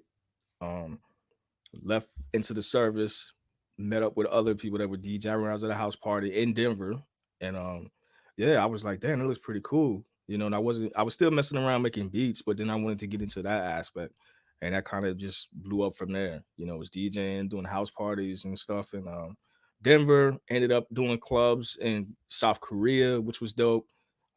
Came to the DC metro area, you know, started networking and doing stuff. I think the greatest advice that I got was to network. So as Topaz mentioned, there's so many lanes like when you get into music. DJing is one aspect, but you have songwriters, you have engineers, people that mix and master the music. You even have arrangers, you know, people that you could write a song, but the arrangers could be like, oh, we should move this part to this part, or you know, etc. Arrange music. Like these are the people behind the scenes that make the most money. Like when you hear about two examples that come to mind, would be like somebody like her, you know, who was writing for a lot of people for a long time before she came out. Neo was another one. Carrie Hilson. There's a bunch of artists that like were writing behind the scenes for years and getting paid, and then you know they started to do their own thing. So um networking was the biggest advice that I got. Meet people. Something else that I learned too, as a young DJ when I was coming from Korea to DC metro area, which is a major city, was like, listen, and this was a dude from Miami, and he was into like drum and bass, and he talked about how um, you don't hear about this stuff, but it could be very territorial, right? So I've always been fortunate because I was career professional. You know what I'm saying? I just happened to DJ and produce on the side. So I'm not doing it to eat, but you have people that live off of that. You know how we make fun of YouTubers that be living up. Let me stop. I don't want to go there. But like it gets competitive, right? If you're talking about how somebody eat, personally, I think that takes away from the creativity and ability to do whatever it is, you know, that's important, which is the music. But yeah, man, he was like, when you go to any major city, uh, get to know people. You don't want to just pull up and just start going to clubs and talking to, you know, promoters and undercutting people. That's a big problem in the culture. I'm sure Complex could talk about it. You know, he talked about cliques and stuff that he was associated with out on the West Coast. You know what I'm saying? That's the same everywhere. It's kind of like etiquette, but I didn't know that when I got in. I would just show up like, hey, I DJ, like, you know, what's up with this? What's up with that? So yeah, definitely networking, building those relationships, supporting other people, right? Because that's the other thing too. I appreciate how she mentioned Southern hospitality, right? They're more closer knit, like in Atlanta or H Town. So I think it's probably a little bit easier to get on and get support from other artists or DJs or producers or whatever.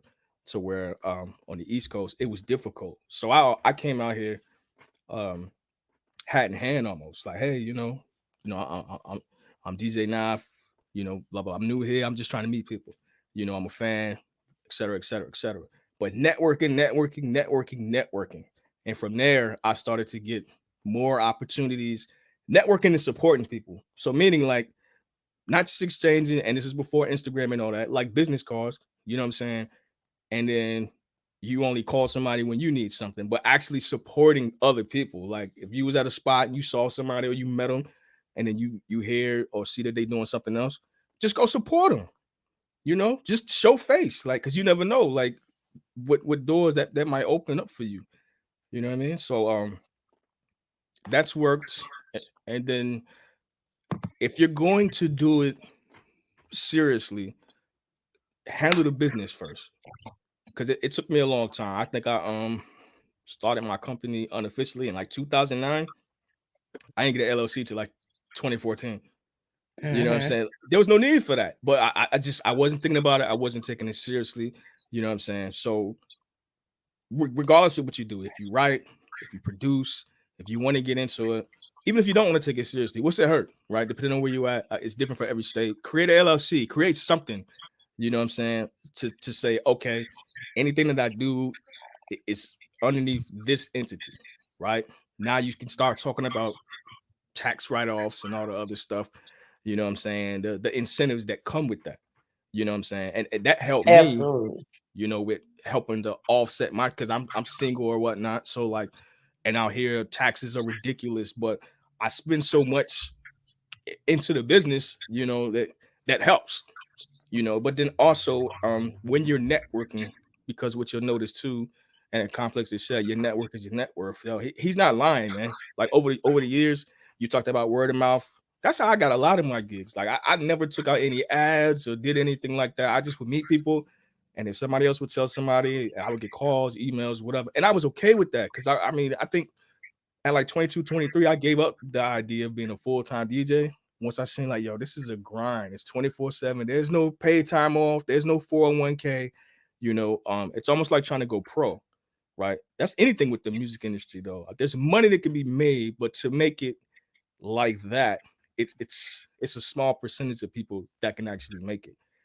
So networking, being consistent. That's the other thing. I worked with artists, and some artists are better than others, but I seen artists that work harder and they had more opportunities, right? So I had a chance to open up for a few, the DJ for a few like local artists, and they open up for bigger acts. But again, this goes to, these were relationships that were built over time, right? Just being consistent, being supportive. So it was natural. I supported you when you was doing this little hole in the wall joint, right? And maybe I might have did it for free, right? Because it's just about the music. But you know what else? You never know who's watching. So Right. if you do something for free or you do something for a friend, it could be somebody in the audience that wants to give you business after that, like you mentioned with the word of mouth. Never failed me. That's always how I've gotten paid. Like I help somebody out. I might do something. I'm not gonna give them all my time, but I look at it and see like, all right, let me see what's up with it. And then I might get like, I don't know, 4 or 5 gigs from that. Or I just say, hey, I saw you did this thing for such and such, but I'm opening up for this artist at the Fillmore or at the Howard Theater. Would you be my DJ? Where? You know what I'm saying? Now I'm backstage too with the artists and all of that, and I got my own opening set. You know what I'm saying? There's 400-500 people in here. And when you backstage, you can network. That's what I'm saying. But this was a result of networking, supporting people, and just being consistent, right? Checking in on people. Hey, I ain't talked to you in a minute, bro. Just seeing how you doing. Like, you have to cultivate the relationships too, right? We live in a culture now though, and it could just be an East Coast thing. People hit you up when they need something. Nobody really give a fuck till they need something. You know what I'm saying? And see here down south, people do that, but it will. But we know that you're gonna get pushback if the person can come and say, "Oh, they only calling me right now because of this." In the South, you get a pass if you say no because that's the only reason they call you. So part of Southern hospitality is calling people anyway, specific, like just to say hello. To congratulate them on something, to offer condolences. If you're not doing that off top, then when you just call that person out of nowhere, the person that you're calling is going to get the sympathy because you were supposed to have been showing manners throughout it all. Right. So like down here, you get a pass if you pass up on a gig because that person disrespectful. No, they don't got no manners. Right. You could literally cut people off for not having manners down here.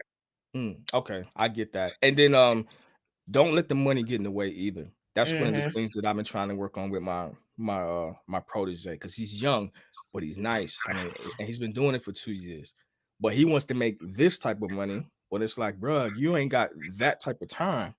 Okay, you might be technically as good as somebody that's been doing it longer. He's better than me technically, like far as like mixing, cutting, and scratching. Like he's more like a turntablist.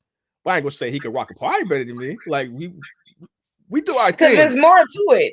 It's more Right. involved. He Yeah. might be good in one skill and not have the rest of it. So now I got a question that I want to ask you, right? Yeah. So Chewy brought up a finish good this point. Let me finish this point real Okay, quick, no, this go is ahead. important. Go ahead. Yeah. Don't let the money get in the way of future opportunity. It's gonna come. Like if you're consistent, right?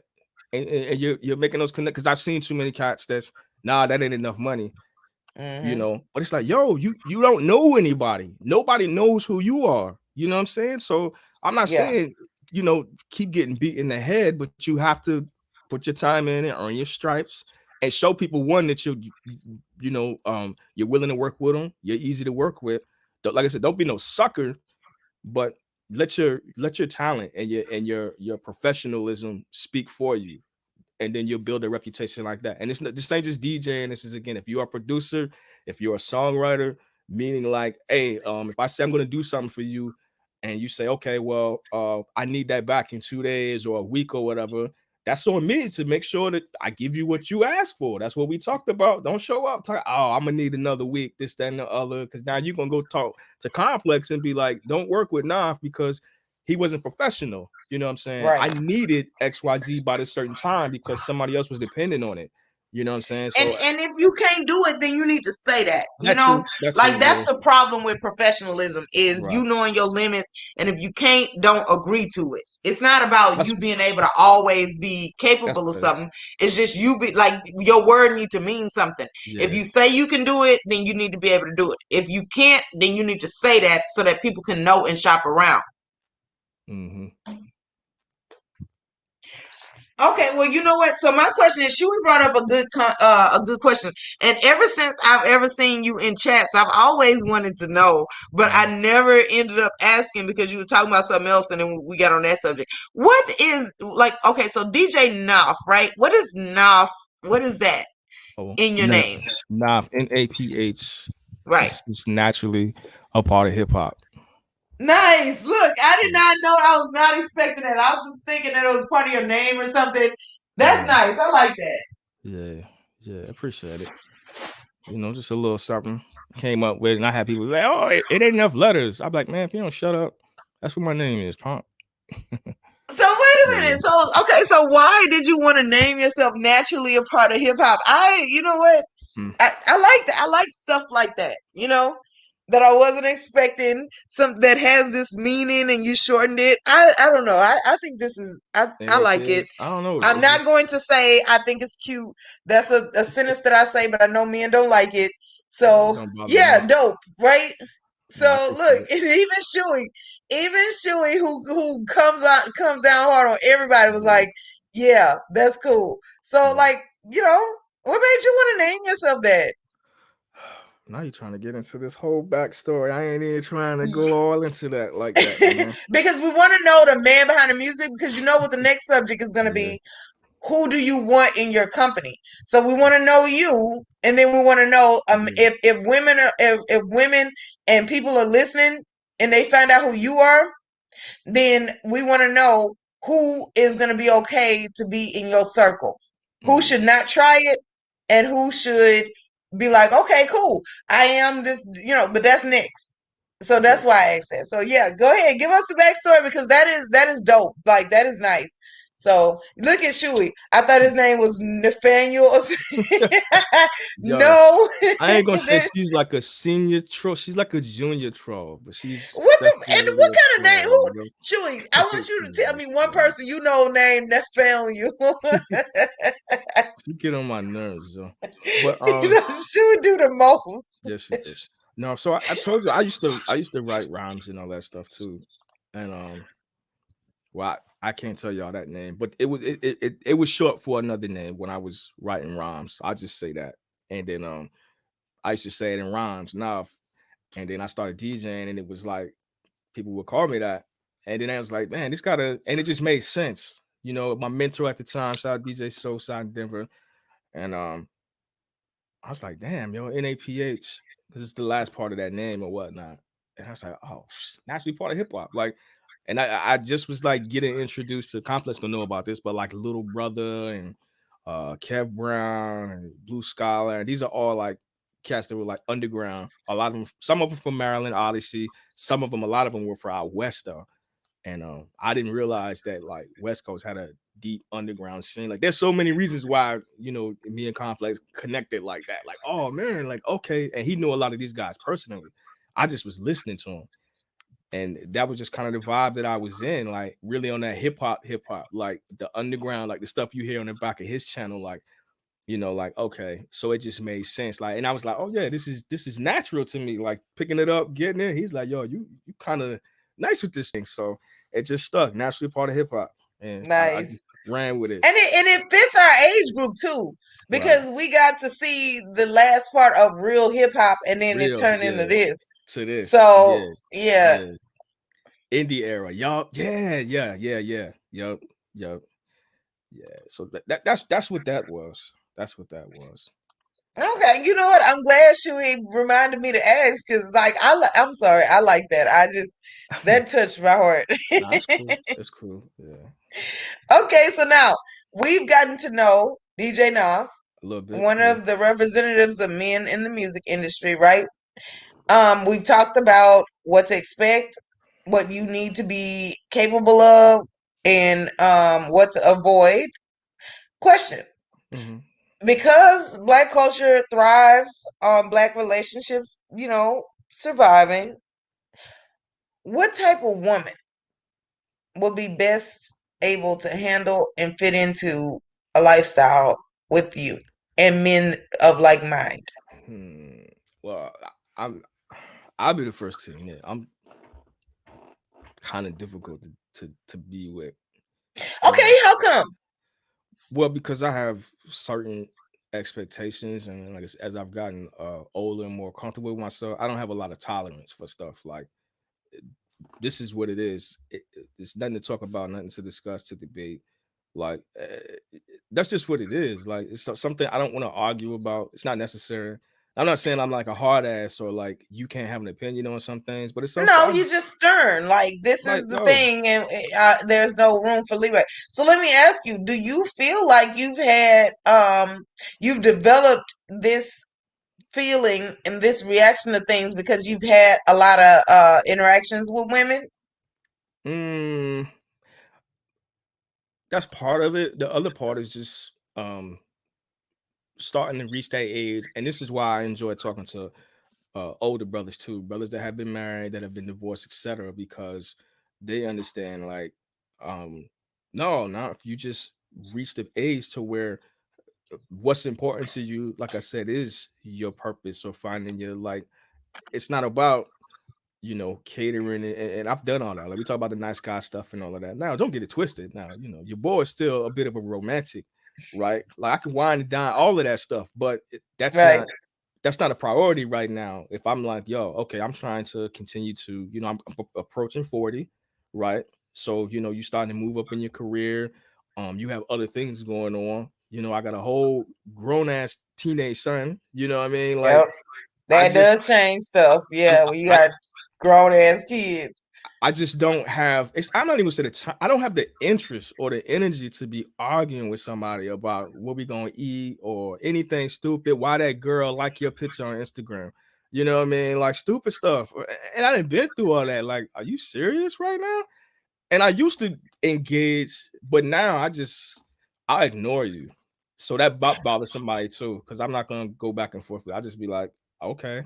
Or I might So send you that this is hug a result emoji. of a man on his purpose. Like, so once Right, first of all, you have to find your purpose, get right. good at it, feel confident, make a living of it, and then get to the point where you stacked something in your life based on your purpose. Right. There's less tolerance for somebody coming in, questioning and Mhm. irritating you. And this is why too. I think this space. I've only been in this space 3 going on 4 years, but it makes sense because I was already going through a transition mentally, mentally, spiritually, emotionally. but I didn't understand what it was. So then when you start listening to some of these conversations, I think I was listening for like a year before I like got on a panel or anything like that. Unlike some of these new cats, I just saw the link and wanted to jump in. What y'all talking about? You know what I'm saying? Like, bruh, chill out. But no, like I was listening and oh, okay, now this makes sense. Now it put things in perspective. You know, like okay. So and it's other people all across the country that's like, yo, there's nothing wrong with that. You know, once you reach a certain point or you meet somebody, because I had this conversation with Sister George. Like we talk, you know, saying on and offline or whatnot about stuff. And she swears Sister she's George like, is amazing, her and yeah. Concrete Rose. She be trying to read me, but I be reading her punk ass too. Yeah. But she be like, no, why? you gotta be ready. Like you gotta be like, hold on, wait a minute, because you know Sister George will try it. She will. She be like, you talk all that shit. Watch, you gonna find some girl. She gonna turn your ass out and this that. I'm like, nah, like I'm not on that, but I'm not against it. I'm just all I'm saying is that's not a primary focus, and I understand that because of my demeanor, as you said, I'm a Gemini. I don't know if that means anything to y'all. We get a bad rep. My dad's a Gemini. Okay, so it's like I do not play with y'all. Like I'd be like, I will sit down. I'm like, I'm good. Gotcha. But here's the thing, though. I like to think you get the best of both worlds, right? If you can fit where I need you to fit, you know what I'm saying? Because obviously we can have, you know, intellectual stimulating conversations, but we can laugh and joke. We can go do stuff, you know. Some things that I like to do with different women that I date, I bring them down to the studio, right? Put them on the mic, record their voices, and do stuff. Like a lot of them ain't never done stuff like that, and I ain't on no famous rapper type stuff. It's just something to do.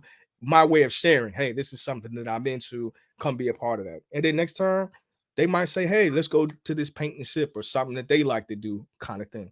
Right. So there is that balance. But to your point, I understand I can be difficult. Sometimes I don't want to be bothered. I want to be down here by my motherfucking self, you know, sipping on my little drink. And I ain't got time to, I don't want to watch Real Housewives and none of that bullshit with you, you know, because I don't like that shit. I hate reality TV. And I'm not gonna do it. I remember chick got mad at me. I don't know if you remember this movie, Four Color Girls, when that came out. Yeah. She wanted me to go see it with her. I was like, I'm not gonna see that fucking movie. Like, what you talking about? And she was upset. Like, you supposed to be my dude. We kicking it. You don't want to go see that. I was like, go with one of your girlfriends, yo. Like, I'm not your gay best friend. Like, I be having to check women on this. Like, and then I look an asshole. I look like I'm difficult. But I'm like, yo, like, I'm not that that's dude. not like, that's not you being difficult. See, the movie Four Colored Girls, like the way they advertised it was supposed to be like a Black history film or whatever. But when I went to go watch it, I was glad that I went with my female friends because it was more about us talking about how we feel. Like I'm glad I didn't take a man with me. But I'm listening too. I gotta step away real quick. Okay, yeah, that's cool. I was glad that I didn't take a man with me to see that movie because they wasn't gonna get it. They wasn't gonna understand that. Well, they wasn't gonna be able to have a conversation with me about the emotions that it brought up. So they advertised it as like, yeah, this is a feel good movie for Black culture. No, it wasn't. That was supposed to be us going with our girlfriends. So yeah, like Queen of the South. Yes, it really was because nobody, like, men were not gonna get it. They was gonna be like, well, why don't you just ignore it? Like, no, this is the whole point. Yeah, complex. It was in the title, but that ain't the way they did the marketing. So, like, to be honest with you, I'm glad that DJ Knopf said no to that because he was gonna hate the whole thing. And to be honest with you, having a Gemini dad, yeah, that sounded about right. What he want to watch, he gonna tell you one time, and then you need to sit down and not ask him no more unless you want some trouble. So I sit down. I do not play with all that.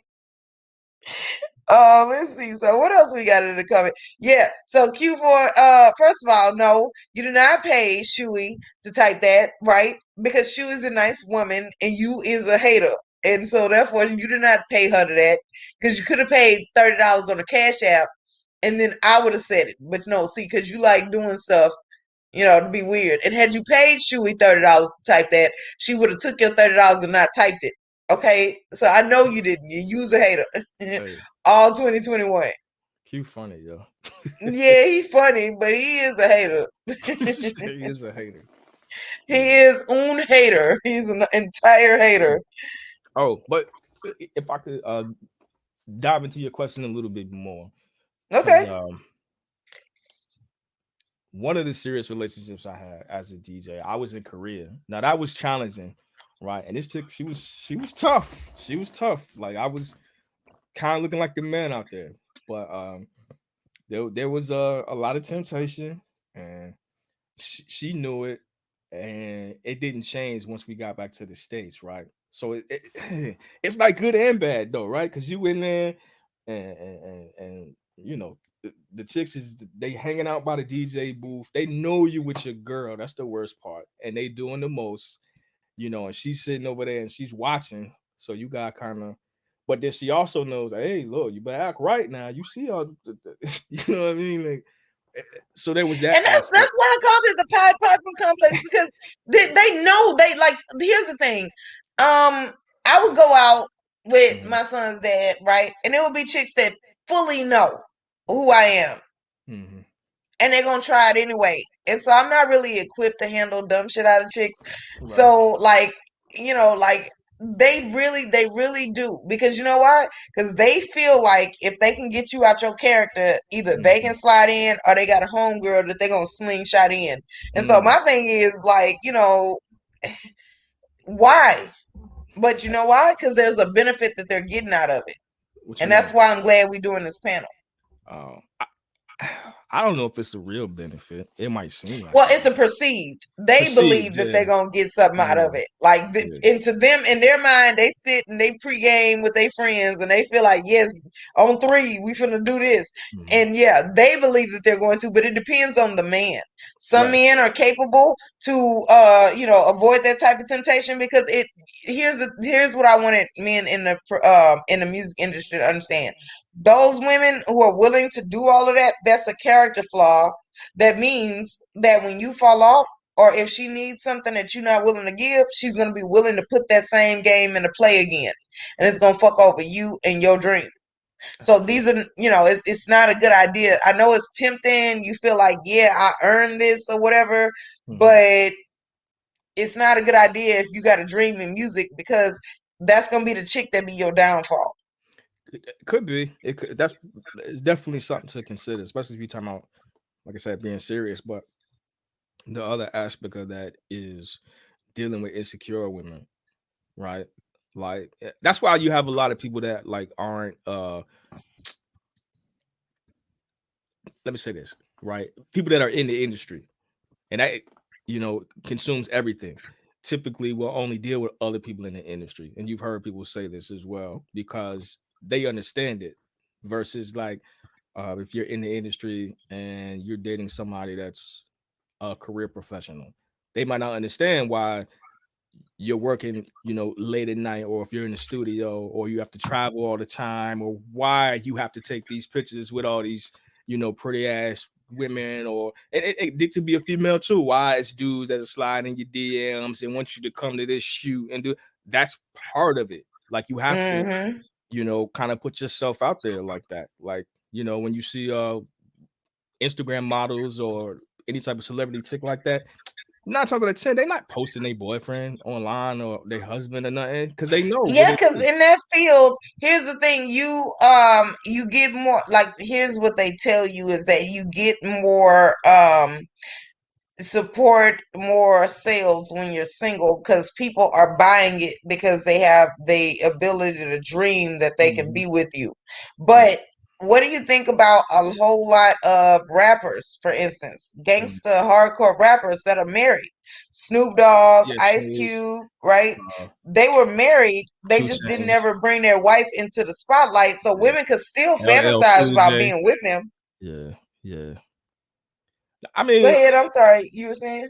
No, I was saying I was just naming some other artists that I had thought about. Now, so I commend them dudes, because I mean they're older. They definitely like OGs in the game, and a lot of them like got married early on. I think it's a cultural thing too. Like now it's like that whole culture, and it's not to say that they weren't doing their thing, if you will, right? Being out there, whatever it is, that's not for me to determine. But home was taken care of. So Right. if you're going to um get involved in a relationship like that, it's gonna have to be with a woman that understands. Hey, listen, sometimes I got to be out here. Sometimes I got to do this. I got to do that.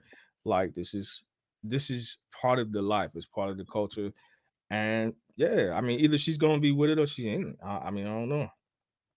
It Hmm. is what it is. But I say, in my experience, it's never really been an issue like that because most of the stuff, the club thing, that was like okay, that was cool, and that relationship lasted like a year and a half. And I knew like I was gonna do music regardless, but like there was a lot of stuff that I kind of pulled back from to try to make her feel more secure. You know what I'm saying? And I didn't like that. So I was like, nah, this isn't a good look, man. So after that relationship, I was like, well, look, this is what I do. Sometimes I might invite a lady I'm dealing with like that. Sometimes I might not for specific reasons because I don't want her to be uncomfortable. I don't want her to be uncomfortable, but also I'm trying to focus on what I'm doing. I don't want to be worrying about if she's okay, right? It's just it's a delicate balance, and I know some DJs, their wives are part of the industry too, whether it's like a promoter or maybe like their Right. manager, so it works, right? Or either they're married to a woman that's like a video vixen or something, or Yeah, maybe she plays an instrument, or maybe yeah, she sings or whatever. Those are the people, those are the women that's going to understand it. yeah. So, like, I will say this. If Okay. you're going to be dating a man in the music industry, what you got to understand is to tell the difference between a platonic picture that's being taken and one that's showing you that, yeah, he fucking with this chick. Like, Hmm. she way too comfortable. So you got to be ready and willing to deal with the fact that he's going to have conversations with me. You can't be overly jealous. You can't be you can't be outlandish with Hmm. the boundaries, right? He Yeah, is going to be able to talk to his fans. You yeah. need to be able to tell the difference and discern whether or not he's actually being with that woman. And then here's the thing. You got to already know in your mind whether if he cheats on you with one of these women or whatever, whether you're going to leave or not. Hmm. You can't be all discombobulated when it finally happens. You have Yeah. to have your identity such that you feel like, no, that's a hard boundary for me. If you do this, I'm out. Or either, no, that's not a deal breaker for me, because you know what, that could happen. I understand this temptation, whatever your justification is, and I'm gonna just go ahead and stay unless he does such, whatever else. So I Mhm. mean, from that answer, you could tell what side I was on. I mean, I was Yeah. out. Honestly, I think dudes, man, eh, maybe women too. Well, maybe women too. But I think if you're young, like in your early 20s, like just grind it out. Like don't even worry about trying to, what I mean, establish that. That's just my personal opinion. Like I said, I've never been married. I've dated here and there, but that was never like a thought. Like, oh, okay, I need this, and I know that's an ongoing argument as far as like a man's ability to succeed, whether or not he's married or whatever. Like, that's not a position that I take, But I can see the potential benefits, right? If you meet the right somebody can help you out with some stuff, etc. Because I do a lot of stuff on my own, right? But then I have friends like I got a friend of mine, she handles like my taxes and stuff like that. Like I could send that to, hey, can you take care of this for me? Now that's not my girl, we're not in a relationship. But imagine like being with somebody, right? And you're doing this full time, and now you heard the saying like, oh, you want to pay her kind of thing. Like if you're building a business, you're working, and you could put her in that position, she might be better with numbers than you are. You know what I'm Hmm. saying? Or she could pull your network together, right? You know what I'm saying? And send out notifications or set stuff up. And all you got to do is show up to wherever you need it, manage your schedule, etc. Like I told her, like, hey, look, if I ever get to a point like that, you can be my personal assistant. She gonna handle all of that stuff. You know what I'm saying? So I can see the benefit if that's somebody that you happen to be in a relationship with. That way, y'all working together, um, and she can kind of see and have a better understanding of that you're not just BSing. Like if she's in the Right. studio with you, if she's on the road with you, and she's like, "Oh, y'all actually working," because a lot of times people think that it's just, "Oh, we just BSing, right? We just hanging out, chilling." but there's work that goes into that stuff, man. Yeah, like you, in order for people to have, like, it might, here's the thing about dating artists, right? Like, if they buy 20 hours of studio time, 10 of them hours might be fucking off, but the other 10, there's work to make it worth it buying the whole 20. You know, they're not going to be just working straight through unless they're extremely serious about their craft. When you meet somebody that's new to the industry or either they're really young, it's going to be some fuck off hours because that's what they see in the videos. But as they get older or either as they get more serious, it'll be less of that because then they realize, hey, I can keep this money in my pocket and just go hang out. Right. So I have my last question I have for you, DJ Nav. So now we talked about the interaction with women. What's it like dealing with other men as a man in the music industry? Do you get pushback from other men who feel like you're trying to push up on their women? Do you get criticism about lyrics that you said? Like, what's the thing that happens when you interact with other men? Do you get high fives if you get like and then as a DJ, so like when you create an ambiance that men like, do you get the high fives? Do you, if you create an ambiance that the women paid for, do you get the pushback? Like, so what's it like when you go to the barbershop, when you talk with your friends and family? What's it like with other men? I've definitely had my share of hate, but like Yeah. who hasn't? Like, and that was from a young dude up to now. It's still there, but it's not as obvious. I mean, I just don't notice it as much. But something that I learned, again, being comfortable with me, I believe in energy, right? So I just project positive energy, positive vibes. Like, when I'm interacting on the mic or even when I'm at parties and stuff. Because I don't always, like, I might be there and I'm just trying to present a little bit of context, right? So like I do a lot more house parties now than clubs. Just I'm more comfortable there, right? It's more intimate, and I ain't gotta worry about no foolishness.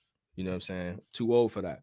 So I might be at an event and I'm one of two DJs there, maybe one of three DJs there, but I'm chilling. But I'm like speaking to people, chopping it up, showing love, putting out good vibes, whatever, introducing myself to women, introducing women to other dudes, like, just kind of like even before if they know I'm a DJ or not. Some people know because they've been around enough, they know, like, oh yeah, you know what I'm saying, that's Nav. Like, and then other people just be like, yo, who's this dude? Like, you know what I'm saying? Oh, he's cool though. That's my man. They see me getting love from everybody else. So and I'm showing love, like, oh, you from your first time here.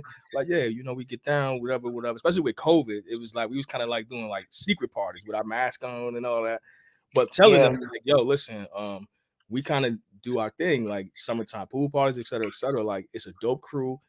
We ain't on no fuck shit. You know what I'm saying? Don't invite nobody no fuck shit.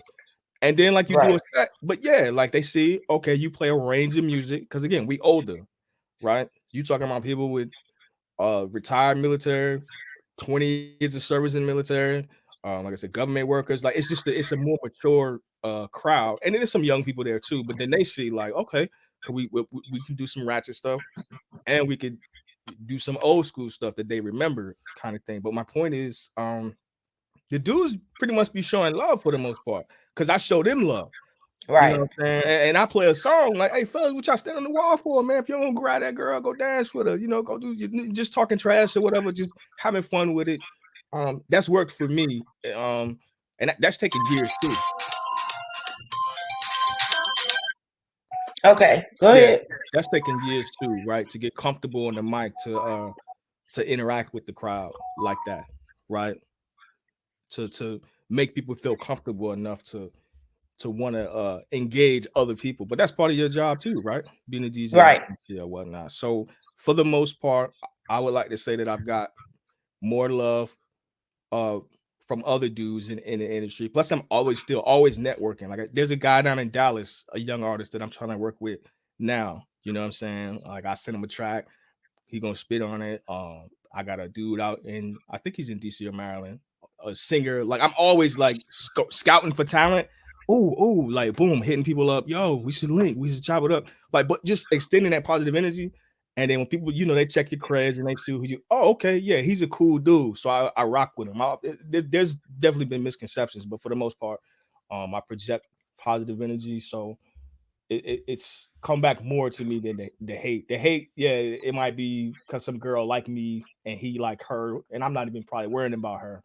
You know what I'm saying? Right. And he mad at me. Like, that's stupid. Like, I don't even know this chick. And Yeah. then you about to get beat up over some chick that I ain't even worried about. Like, you know, stupid. But we too old for that. So that's why I just I don't know. And then here's the other thing. Last thing I'll say about that. When you present yourself in such a way to where it's like, oh nah, you can't mess with him. Cause like he don't be messing with nobody else. So if there's a problem with him, now you got a problem with all these other people. I ain't gotta do nothing. You know what I'm saying? Because it's like, nah, that's how I do. We gonna make sure that he's good. Like he come here, he show love to everybody.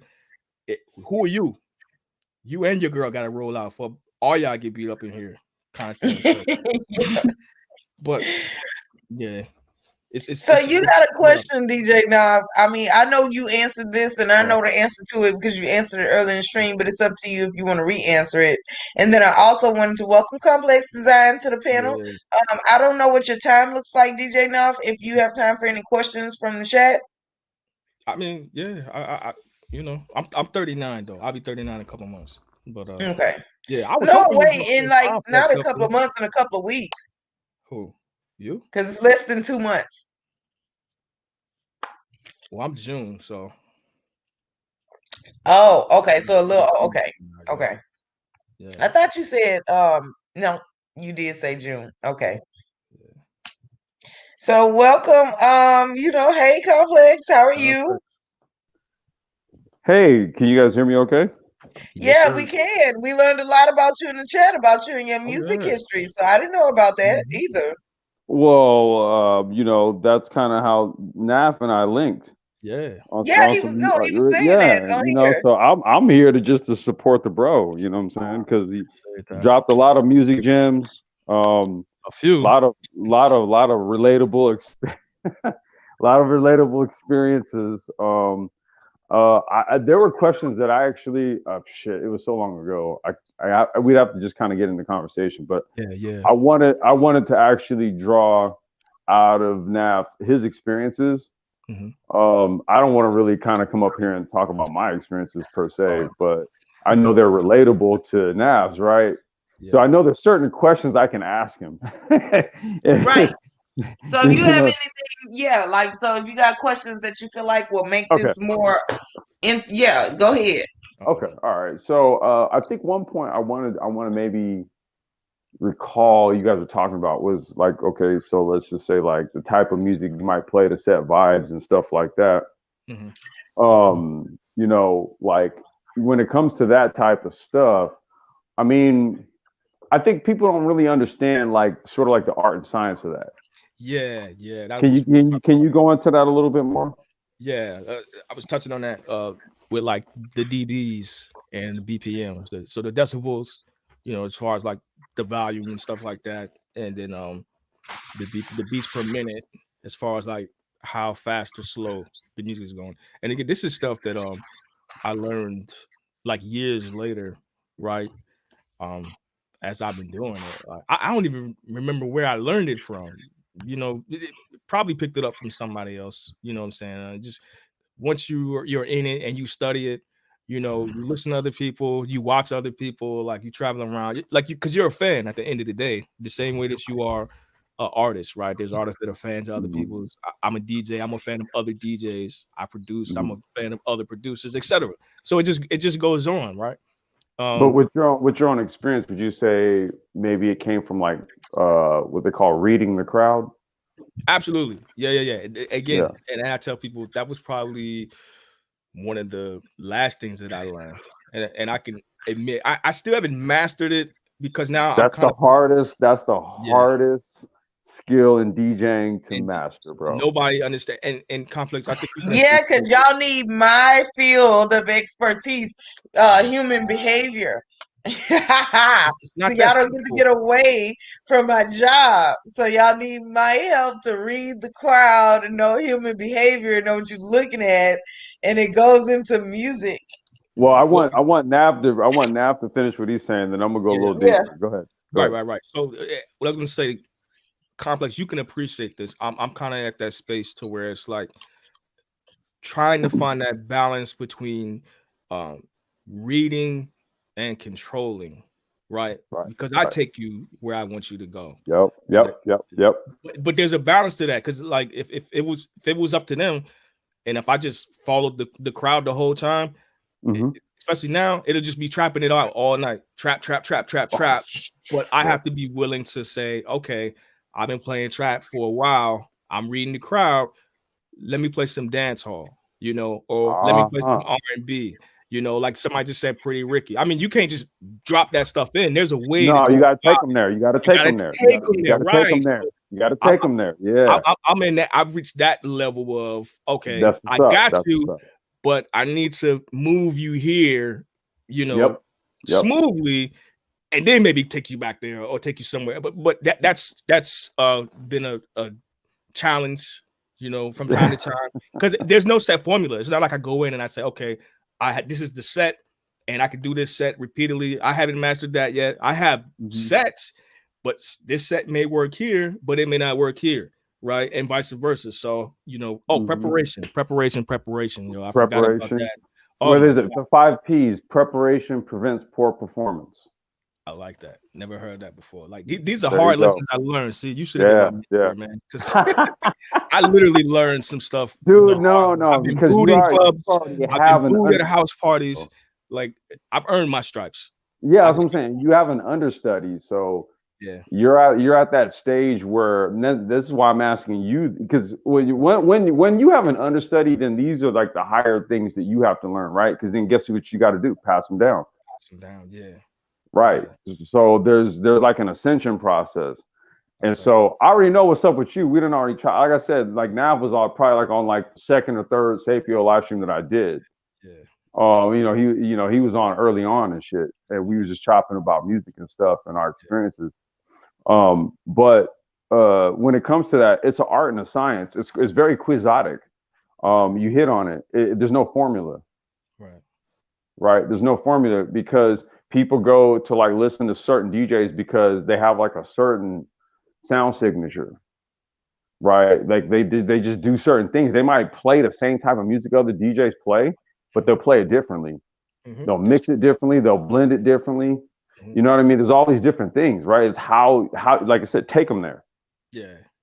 Right. A lot of DJs, what do? They just drop, right? They just they'll just drop a track, and that lets you know they're a fucking novice.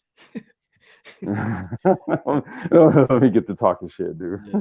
You're right, though. You're right, because I've heard some things that are amazing. Like I never heard that song like that before, and I've heard it 100 times. The way that he did it, or how he did it, I'm like, okay, so that's where you get into the like the higher aspects. Okay, so do you fuck with like isolation? What do you mean? Okay, so for example, like let's say you're gonna like blend 2 tracks in, right? So you're playing one track and you're gonna blend another one in. So the first thing you do is beat match it. Oh, okay. Right. Okay. Yeah. Okay, and then what you do is you start isolating it. So what you do is like the track that was playing, you might start to like drop the bass out of that with the mixer. Yeah. Right. And then you start to bring the other track in.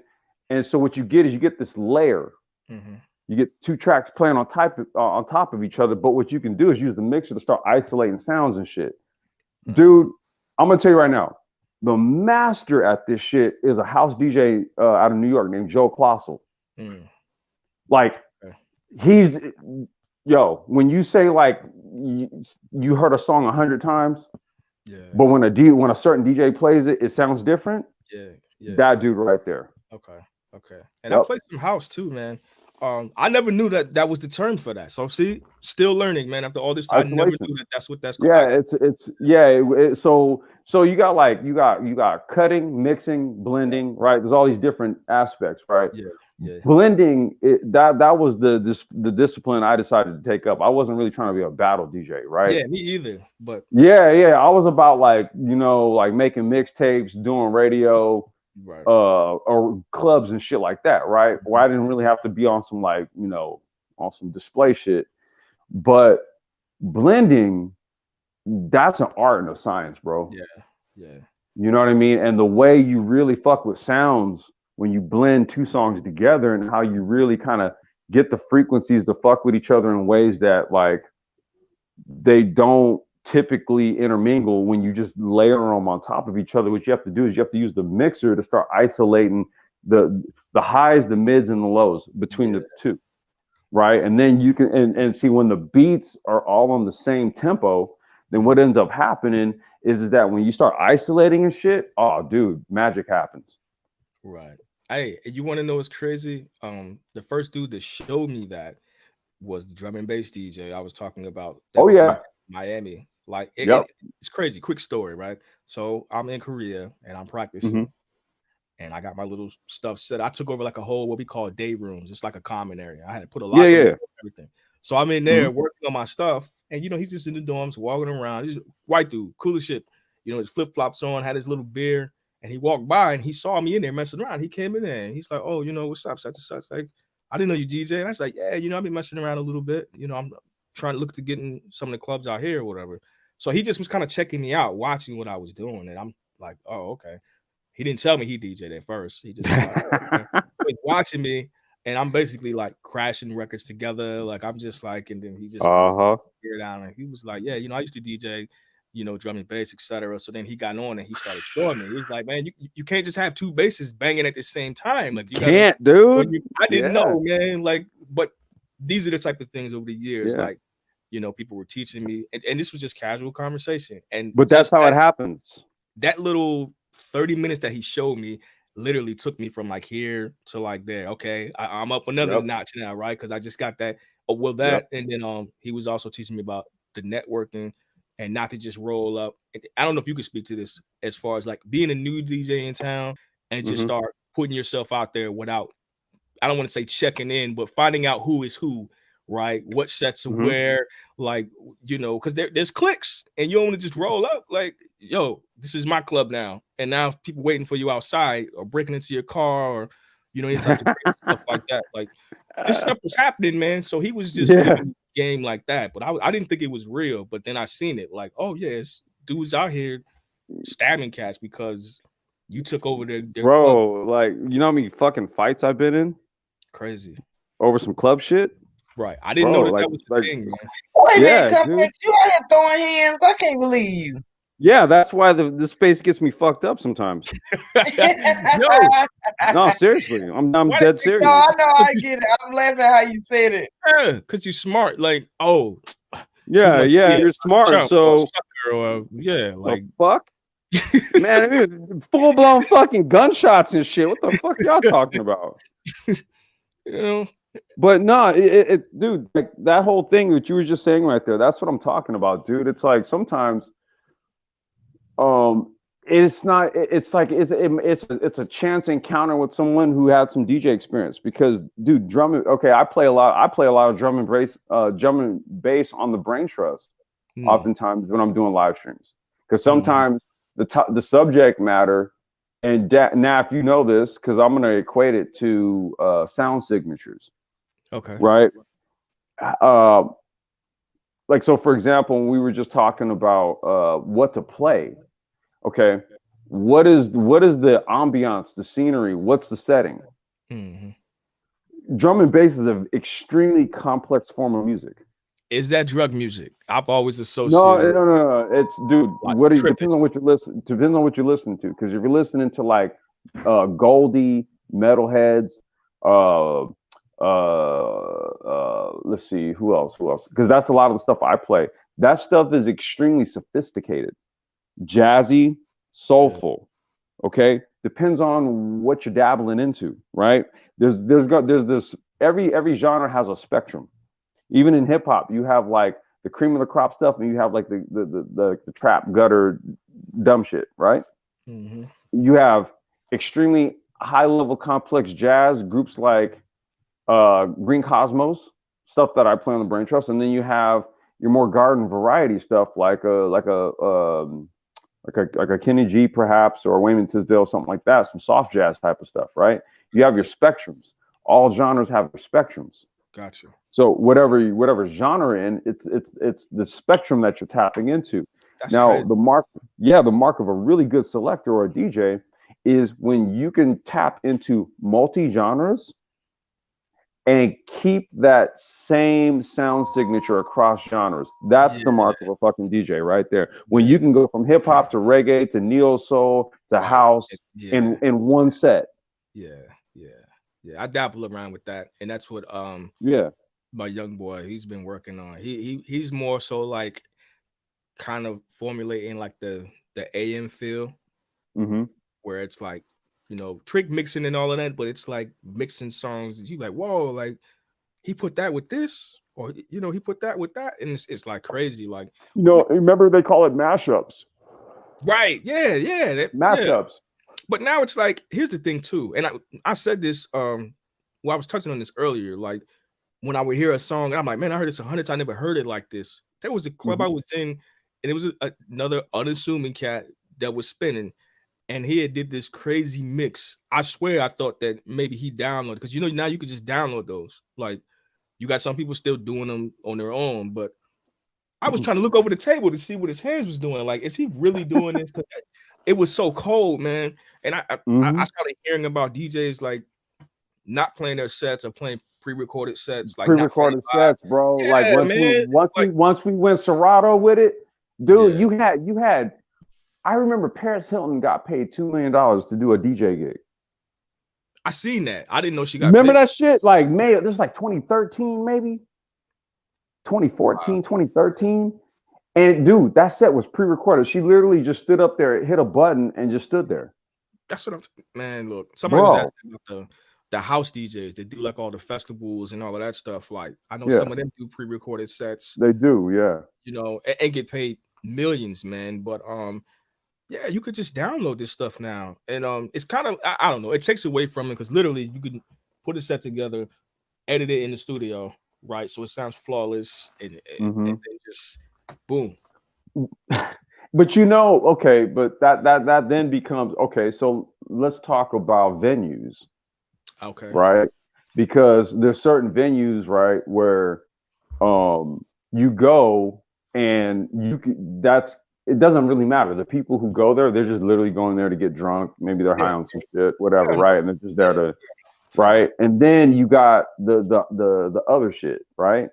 You already know there's venues. True. Okay. The type of shit I always did was eclectic. Okay. See, so if I did that type of shit, dude, people would get turned off. Mm. You know what I mean? So that doesn't fly everywhere. That's the other part to it, right? So knowing your venue, who you're promoting to, who basically who your clientele is. Mm-hmm. You know what social circles to go to promote to get those type of people to come to your shit. Mm. Like, dude, there was such a like an art and a science to all this. You know, especially if you were doing it in LA back in the day. You know how many clubs were going on? Like literally Monday, Tuesday, Wednesday, Thursday, Friday, Saturday, Sunday. There was something you can go to every single day. Right. Hey, so I just thought about something. I don't know if Topaz is still there. When I was looking at her title, and there's a couple women in the chat, right? You titled it Black Women Choosing Better men in music. And you asked me, you know what I'm saying, about I guess what I would need or what I would want. And I could admit it. Hey, I could be difficult to a certain extent. But man, whatever. Right. But we didn't really touch on like, okay, these women and we can't answer this, but what is it that these women are choosing when they're dealing with men in music, right? I kind of hit it on a little bit. Is it interesting? Okay. Their own identity, you know, or is it they want a little bit of shine, or she kind of like got away from that a little bit? She ain't really, you know, look. She's muted. Now she sleep. Oh man. Wait. So what was the question? So, No, I'm here, y'all. I just was in the background putting together my salad because I felt like I wanted to let y'all vibe together. So no, y'all had did y'all have a question for me? No, Nav had a question for you. Yeah, basically I was just going off of the topic and the title rather, Black Women Choosing Better men in music, right? So I was just telling Complex, like we talked about, I guess what my interest would be in I don't want to say requirements, but we touched on more about me, but it's with women in the chat, and you didn't really kind of touch on that. Like, well, what is it about the dudes that these women are choosing? And that's when I was kind of hitting on if it's, you know, the spotlight in search of their own identity. And we didn't really. Right. And okay, so there's a series that I'm doing, right? Oh, So okay. every time men come up here and they are talking about their career goal, what I'm saying, because my channel, I'm a Black woman, right? And I also care about Black relationships. So my thing is going to be informing women of what to expect and to know whether or not this is your lane. So Black women choosing better doesn't mean that there's a certain type of man that they all need to choose. What it means is that they need to understand what it is about the men that they're looking at, and then they need to choose the one that they can handle. So the previous one I think was men that were in information technology, anything having to do with computers. That was women choosing better for the first edition. And the reason for that was because if you're going to date a man that's in information technology, I don't want you dating a man and then you ruining him, you dating a man, or you getting hurt. I want you to know what to expect if you date a man that's in computer work, and then you only choose that. Like here, you know, there's a saying that says Black women need to choose better. They do that with information and understanding. And so I'm going to provide that for them. And so in this instance, I it's twofold in both of these things, in both of the previous one about IT and then yours about men in music. What type of man are you going to, is going to be in that? So the men here, well, is this something that I can handle? Is this something that I want to do? Does this speak to me? And the women handle, this is who I'm going to recognize in that field. And then the men can decide, do I want to pursue that career? The women can decide, do I want to pursue a man in that field? Yeah. No, I like so that's that. why I titled it that. Gotcha. So you're giving us, and here's the thing. So this is your experience. And any other man in the music industry, if you disagree, you need to hop on this panel and give us that that viewpoint, or either leave it in the comments so we can do a second thing later. But I just basically, I want us to be able to communicate on this channel. I want this channel to be a place that's a safe space where people can say what they need to say, and we either agree to disagree. We give pushback and it's respectful. You know, I want this to be a neutral zone. Hey, Topaz, real quick. So when you do the whole like the guys in IT and all that, I mean, you're not trying to like prep them to like be with a guy who's like socially awkward, right? Because we're not all socially awkward. Right. No. It was like, okay, so here's the thing. I kind of feel like men who are in IT aren't technically socially awkward. What it is that they're forced to deal with people that don't understand or appreciate their passion and their interest. So, go ahead. I was just going to say, I think it just has more to do with the fact that it's just the professional environment, what it calls for, right? Right. So this is kind of why we did the Brain Trust and why we do what we do there, is to dispel a lot of like stereotypes about particularly intelligent Black men, and then like let's just say Black men who are technically inclined, for example. You feel me now? Like it's like there's just been this cultural stigma, and for the life of me, my whole life, I never understood it. No, it's a good. I never. We were just talking earlier. Now, I was telling you about the club shit I used to get. You know, sometimes, man, like shit popped off, right? Now, people are gonna look at me and be like, "Oh, you're a tech guy. You're a nerd." I'm like, "Motherfucker, I had to duck gunshots when I was club promoting. What the fuck are you talking about?" Right? See, so people's experiences are a mixed bag. Yeah, you know what I mean? And that's the thing, that the main thing that I push back on is just like, dude, just because, you know, I got a tech startup or whatever, I don't mean I won't put a motherfucker on his ass. And that was kind of the point, is because I had one person that represented, you know, men in information technology and computer work. That doesn't mean that he's the only person, but that was kind of the point of me having that conversation, was because like whatever the rumors are about, oh, well, you know, you're socially awkward. No, they're not. It's just that this is the personality traits that it would take to make it in that field. So that's what you're going to be dealing with And so understand why that happens, understand what you need to do in order to be able to support that. So yeah, it wasn't from a place of, oh, they're socially awkward. That was the opposite Okay. of what happened. Yeah, that's the main thing that, you know, I try to dispel, Right. is that whole notion or narrative, because it gets tiring, man, and oftentimes I want to kick the shit out of people. Yeah. It does. Like, But you don't, because you have more to lose, because your job is more lucrative. Yeah, that's why I have to smoke so much weed. Anyway, go ahead now. no, I was Right. gonna say, like I Right. mentioned earlier, like even being in band, or like when I first started DJing, and then now everybody's a DJ now, right? Or a producer.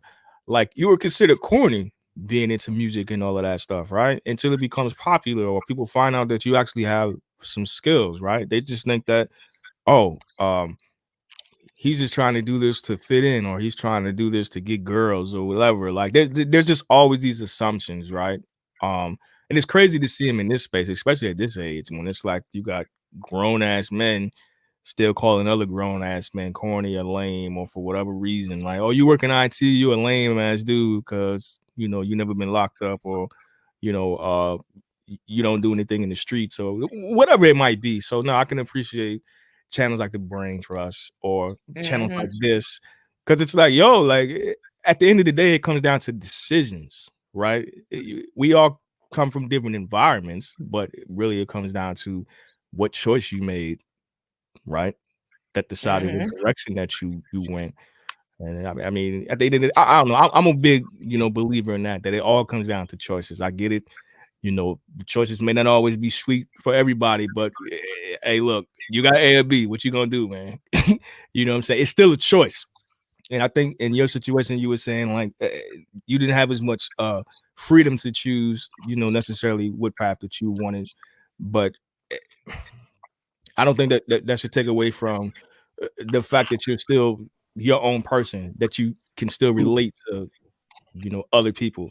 And it's not about socially awkward or lame because you weren't in the streets, or we weren't in the streets like that, or whatever the what's the word I'm looking for? The stereotypes might be when you talk about men in music, or men in IT, or business owners, or people that wear suits, they go to work. Because some people say that, oh, you're not a real man, you work on a computer all day. Like it's just always seems like it's something. It's always right? something, yeah. Like, oh, okay, because you wear a uniform and I wear a tie, you're more man than me. It's ridiculous. So well, now that's the whole point, maybe as a man anyway, of being multifaceted, right? Right. Because I would say that I'm at this stage, at the age where I'm at, I've done multitude of things, like career wise. I worked in different areas doing like completely different shit, right? Like, you know what I mean? Like completely different venues of industry and stuff. And somehow I found my way here, and there was a learning curve for each one of these things, right? And then even from an entrepreneurial standpoint, doing the music thing, dude, like, put it like this. So I've lost the most money in music. Let's just do that. Bruh, I didn't even reach your level, but just investing so much in equipment and oh my god, yeah. What I'm saying, like, dude, we're talking like, okay, investment, and then you put it into the business, and then the business makes money, but because you're young and stupid. Okay. Right? Okay. Like, yeah. this is like the older me speaking from experience. Like, I could tell you how, like, right, I lost some shit over family. I lost another fucking business over a chick. And that one made more money than the first one. Wow. Okay, and the first one did 6 figures. Damn. Right. Damn. So I'm just saying, bro, like, you cut your teeth in this shit.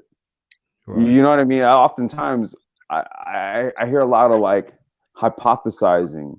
Yeah. And a lot of like imaginary scenarios, and I'm like, dude, no way, nope. You gotta, yeah. Like, because like when they talk about what they do in the industry, for example, right? They meaning maybe the people who don't exactly have our same hue, our skin color, right? Okay. Yep. But what I found was they were some of my best strategic partners, and us were the people who fucked me over. Huh? Mhm. Figure that. Let that one sink in. Right. Right? Like sometimes you get this whole music entertainment thing all completely fucked up. See, Yeah. I made a comment early on when you guys first started. I was like, dude, people choose the music they listen to. Yeah. You understand this, right? Yeah. Yeah. See, the market, the music marketplace is a free capital, like it's open. It's there for you to choose. Now they can use a lot of tricks to market things to you more, and maybe more of the things that align with you in terms of sound and music and stuff like that might be harder for you to find. However, that's really where it comes incumbent upon you as the audiophile to seek out the sounds that resonate with you. Mm. Okay, now we called it crate digging. Yeah. Okay. Yep. That was the term we gave it. Mm-hmm. Right? What did you used to do back in the day? You go hit a record store and you spend hours in that bitch digging, right? Mm-hmm. That's what I used to do. I got a portable Vestax record player. Plug headphones into that bitch, and I'd be at like Amoeba Music. I'd be at fucking Fat Beats. I'd be at Record Surplus, Record Trader. I'd be at Poobah's. I'd be at all these fucking spots in LA, and then I'd be hitting the damn the swap meets, right, where the record dealers came out. So they pull up in a U-Haul full of like just boxes and crates of records and shit. Yeah. And I was dropping like 2, 3, sometimes $5,000 just on a whole bunch of boxes. And I turn around and flip that shit to all my stores worldwide, all the record stores that I had. Nice. Right? They shoot me lists. Man, look, there's a whole side of this shit that people don't even know about, man. And that's you already know though. Now we done chopped it up about it plenty of times too. Yeah. But that's the other thing that I was trying to emphasize as well. Like you don't have to, be the man or the woman in front of the camera, dude. Let me tell you something. The majority of the people in the world, okay. Right. The majority of the fucking wealthy people, you don't know who they are. I need y'all to really just think about that shit. Look, I know a whole bunch of people, and this is what's crazy. Because a lot of times in this space, people say, well, I know somebody, but legit. I know a whole bunch of millionaires, but if you like encounter them, you would never know. Right. They drive like a fucking Honda Accord. Yeah. And wear regular ass New Balance shoes and shit. I'll be honest. There was a time. I hate those New Balance shoes. Wait. I'm sorry, Nap. Wait, what did you just say? Uh-oh. No, that was me. I was like, no, I've seen it, and I don't like New Balance shoes. I get why they wear them, but I just think those shoes are not cute.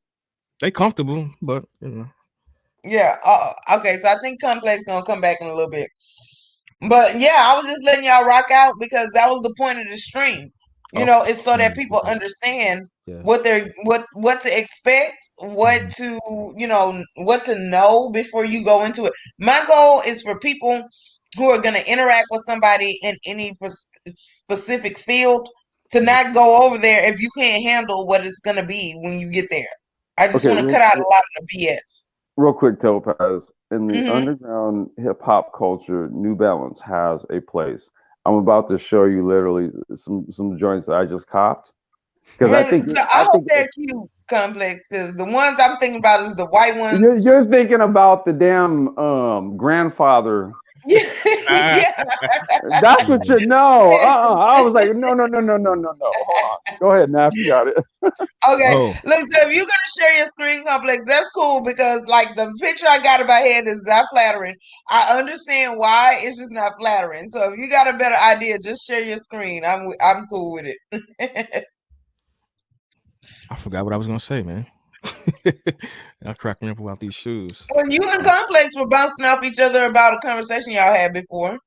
Oh yeah, talking about the music and I think what I was gonna hint at was just going back to the choice and that. And I can appreciate what you're doing and the platform, but I still think people will listen and they'll say they can handle it even if they can't, or they're gonna have to find. Some people just like to learn things the hard way. Like we didn't even really get into, we touched on the different substances and stuff that are involved in the music, but I mean, because there's so many ways you can go with the conversation. Like, for example, I drink, I like to smoke my cigars, but there's girls that I've dated, they didn't drink, or they would drink occasionally, if they hanging out with me, right? Maybe they might hit the hookah a little bit, but and then if it's like, okay, if they want to hang around me all the time, then they might be like, dang, like I ain't never drink this much, so I start hanging out with you. And then I'm like, I mean, how am I supposed to take that? Like, I'm just, down here in my little vibe doing what I do. It's not a big deal if I'm hanging out with other creative people, right? Or industry folk. If you're out doing whatever, that's just kind of like, not saying that you got to get lit all the time or that you even got to drink whenever you're doing whatever you're doing. But that's just something else to look at. Like somebody might want to be around in that vibe, and Complex can attest to this. Like somebody might do a bump and you might be like, whoa, what is this? What type of session is, what the hell is going on here? I didn't sign up for this. So that's what I'm saying. People might say that was a comment that I said to you, Nav, in the chat earlier about the mixed bag one. Yeah, about drugs and music. Yeah. Speak on it. No, I was just going to wrap it up, just saying that somebody might think that they can handle it or be cool with it because of what they think comes with it. And I can say again, as I continue to network and meet more people, that's allowed me to travel and venture in different circles. So you see different things, but again, that doesn't come overnight. And there's also a level of trust and stuff that was established there, right? Like you see people getting exposed for different things or whatnot. Like it can get complex, this conversation. No pun intended. Yeah. But I think it was slightly intended. No, but it fit though. But it fit because I know this Complex is usually in some complex conversations on here. Yeah, he is. Okay, now you just doubled the pun there. It's just a lot, man. You know what? The camera's not working for some reason. But I got these you on the phone? 9. Yeah, with StreamYard. I don't know what's going on, but I got some. Yeah, I got some 997. Like it's the New Balance 997H, and they're kind of like navy blue, and they have like this beige and brown and like a peach, and then like the shoestrings are like twill. Dude, these things are butter. I'm like, no, it's like you got the old man New Balance, and then you got the butter shit. Well, they suede or the leather? No, they're leather. They're like leather, and then I don't know what this material is right here. Okay, so I pulled it up, I Googled it, and just tell me if this is what you're talking about. Hold on. Let me see. Why you sound like that, Complex? Because she's trying to clown, yo. No. I literally Googled New Balance 997H, right? Yeah. But you got to get the right colorway. You got to get the right color. Yeah. Okay. It's those right there. It's those right there. Which one? Those kind of I think the one on the one on the right. I think all the way to the right there. These? Yeah. Those right there. Yeah, just cop those. Okay. So wait a minute. Okay. So now I have to show the. Hold on. Oh man. Now, did it come up and go to the next what you call it, or because I think I have to start over and share that Chrome tab. Yeah, no, the tab disappeared. Okay, so here we go. So now do y'all see those? Is it on? Yeah, those are the ones I just scooped up right there. Yeah, okay, now here's the thing. I like colors. So it's not bad. I just don't like big logos. So like the polo shirt with the huge horse, I like the smaller one, the smaller horse. I do the big horse. I just don't like the big N on the side, but I like the colors. I like the gold and the navy together. But you do the polo just in the middle. Oh no! If you're a low head, if you're a real low head, you do the big horse.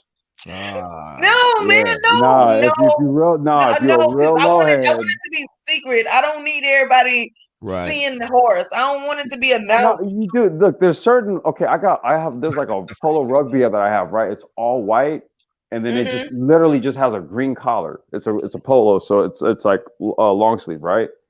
And it just has a small. It has the small polo logo, right? So with that type of stuff, you do the small logo, right? Because the statement is really like all white, green collar, right? and then a small little blue logo, right? But Right. then there's the other rugbies.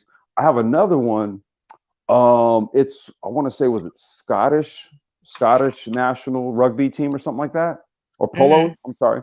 And so like the back has like a whole. If you see like an actual like team polo shirt, there's sort of like the number patch on the back, Yeah. right? So this Yeah. one was black, white collar, and then there was a patch on the back that had the number, and then on the front it had like this like emblem on it. So it was some old other shit, and like nobody's seen this low before. So I used to collect polo and shit back in the day. Like that was another. Mm-hmm. I used to collect New Balance, Air Max 95s, and polo. See, I like Air Max 95 and I like polo. So no, these now see this is not what I had in mind when I was thinking about New Balances though. Uh-huh. See there. Yeah, you throw these with like a dope fucking polo rugby. Oh shit. Right. All right. But Okay, so I can I give didn't you want to that one derail. I didn't complex. want to derail. But you said New Balance. I'm like, I just bought a pair last week. Yo, let me show you the ones I got. Yeah, no, because you know what? You remember the old all white ones that had the huge ass the huge ass bottom on the bottom. Like Yeah, that's what I was that's thinking about. that's the old man. That's the old man joints. Nah, we talking about the Yeah. butter shit. No, we talking about the butter shit. But Okay, no, okay. I wanted to follow up on Nav what he was saying because I did make a comment to this Hmm. when he was talking about like the drug use or I guess with Nav, what was the angle you was taking on that in terms of like what your experiences were with that? Because there was a point where you were talking and then I made that comment. Um, well, I kind of was asking, well, how do I want to go?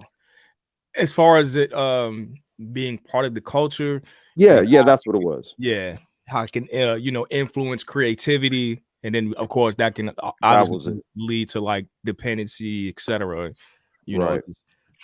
kind of like that's kind of the Yeah, angle I was going to. that was why I said it was a mixed bag, right? Because you got the people who seemingly can create when they're altered, when they're in an altered state, right? Right. And then you have the people who are like naturally inclined. Okay. You know what I'm saying? Because that's why I was like, it's a mixed bag, man. Yeah. Yeah, it's really weird. I've seen the dudes who just kind of just make shit and they're good, right? They don't really do much. True. And then then there's the dudes that I know where they just got to be fucked up. Yeah. You know what I'm saying? And I think it doesn't start that way. Like it No, with some of them it does, bro. Like okay. I had homies who literally like we just be chilling, like, you know, just whatever. Like we just at the spot and like let's just say this nigga's like super blowed, right? And then all of a sudden, for whatever reason, he just get inspired to start spitting, like freestyling, like we niggas deciphering and shit. And motherfuckers will look at him like, nigga, like no one ever knew you could spit. And this nigga's like, no, I was just feeling the vibe, yo. I just started spitting. And then so what happens is that everybody looking at him and it kind of validates him, right? So this dude knows like, okay, I was blown out of my fucking mind when I did that, but niggas said I was spitting, so fuck it. Right. So then it becomes a thing where you start like getting fucked up, and the next thing you know, you do your shit, and then it becomes a habitual thing. Yeah. And somebody said that's kind of like what happened with Wayne. Like I don't know if dude, that's happened with a ton of people. Let's go back to like Jim Morrison and the Doors, Miles Davis. Yeah, like fucking music is replete with this shit. Right. And it's kind of we had a whole part of the discussion before he came in, Complex, about the drug culture that's related to it because of DMX right now, Prince, Yeah, that's Michael what I was Jackson. listening. And I've noticed what you were talking about, Complex, is because there are some people that they were already self-medicating and escaping from daily life, and so what happens is they get that I don't give a fuck when they get inebriated, and so then they can be more of themselves, and so then people see it and they be like, no, we do like that, and so they believe that the only way they can do that is if they're still inebriated, but that's not necessarily true. Let's do this. Okay. You had an artist here recently. I'm trying to remember his name. Daniel, I can't remember his name. He was like a surrealism artist. Okay, and he took his life recently. Wow. But the thing was that the pieces that he did, like maybe like a year and a half leading up to him taking his life, kind of indicated where where his mental space was. Mm-hmm. Okay, I think oftentimes, like when you're dealing with art and shit, okay, especially people who are very attuned to tapping in. Okay, so here's what you're doing. Art transcends time. Art actually defines time when you really think about it. Yeah. Okay, so the people who have the ability to create the art to define the time have a very special gift, Yeah. and they're under a different type of burden than the average person. I like where this is going. Yeah. You got it, bro. So I think the average person oftentimes doesn't understand what the type of burden the artist is under, because of what it is that they have to do to like sort of channel in what it is that they then put a 3D stamp on. Remember, like any art that's created, like a visual, music, or anything like that, it came from a non-existent place through someone. It was channeled in. So this where we're going a little bit metaphysical with it, but Right. but this is the creation part of it. So now this is where, like what Nav was talking about, like all of the sort of like the subtle nuances of shit, because you're actually creating. And when you create and you have and then you understand the power of your creation, and then you actually do it in real time, and then you see how it affects people in real time. Not only do you see how it affects people in real time, you then, once you understand it, then you say, okay, well, if I do this, they'll do this. And if I do this, they'll do this. And then you start to understand the fucking power that you have. Hey, that's what I'm about to say. Stop right there. And that right there is where the Nav, drug use comes in. Because now you have to balance that, knowing, like, it's a big responsibility to know that you have that type of power over a huge crowd like that. Like you're or not. But Nav, go ahead, dude. Go ahead. No, I was just gonna highlight what she said. Like, imagine that you're influenced by whatever it is that inspires you, right? It could be a conversation, it could be something that you saw, and like I said, you have the ability or the gift to take something that inspired you or motivated you or whatever, influence you, whatever, right? And create it and put it in a formula or a format. You could put it out to the world and project that to all that's a crazy thing to be able to do, right? So this ties back to when we talked about people like Prince or people like Michael Jackson, etc. Like all these, or Lil Nas X. Little Nas X. I wasn't gonna go there, but you're I right. just did. That's different. Yeah, no, because he's doing the most right now. That's but see, that's versus pure inspirational. It's the same power, Nav. Let's not get away. Real quick. So, like when we talk about Michael Jackson's "Man in the Mirror," people cry when they hear that song. You know what I'm saying? So, and we don't know what space he was. I was thinking about also August Alsina, one of his interviews when he admitted to dealing with like chronic depression, but some of his music and many other artists, we talk about Mary J, like, like when they're going through, to be able to take your pain and put it in an art form that you could put out and other people can feel what you're feeling. Like that's not something to take lightly, man. But I digress. No, don't digress, because you're not digressing, right? Because I'm about to kind of go I'm gonna peel another layer or two back, right? So what we're talking about now is sort of like so when you're creating from a non-physical space, now you're dealing with universal law, and universal law is non-binary, right? See, so now you're dealing with concepts like, let's say, love, for example. Love has the power to hurt or heal. Okay. See, so it's all a matter of application, which it is that you choose to do with it. If you have the ability to create, to affect people, it then becomes incumbent upon you what it is that you choose. Like I said, you were bestowed a special gift. Right. How many people understand that, though? Not many, and this is the reason why artists are so few. Okay. Right, because in every venue, there's always an elect, right? There's a pyramid structure in every facet of life. And as you go up, there's going to be people who are kind of like ascended masters in a sense in this third dimensional plane that we're talking about, right? And the same thing happens with art. But what happens when you get up to the point where you then become subjected to, say, fourth dimensional powers? Right? See, so either you're creating from your own true space, okay, or you're following the directives of, again, an off-worldly other influence, let's just say. Yeah, that's what Topaz was talking about. Now the music is bigger than you. You are simply a vessel. You're a vessel. That's all the fuck you are. Like I said, you channel it in. It comes from somewhere else. You're the vessel. It comes through you, and then you present it out, and then it's a timestamp in the third dimensional plane. This is how this shit works. Right? So now when you have a conscious, cognizant awareness of this, then it becomes about conscious application. Now, I purposely want to make music for this reason. I purposely want to affect people this way. Or you're a complete fucking idiot and you don't understand the actual power that you wield, and guess what? Someone else is directing you, or something else is directing you. There you go.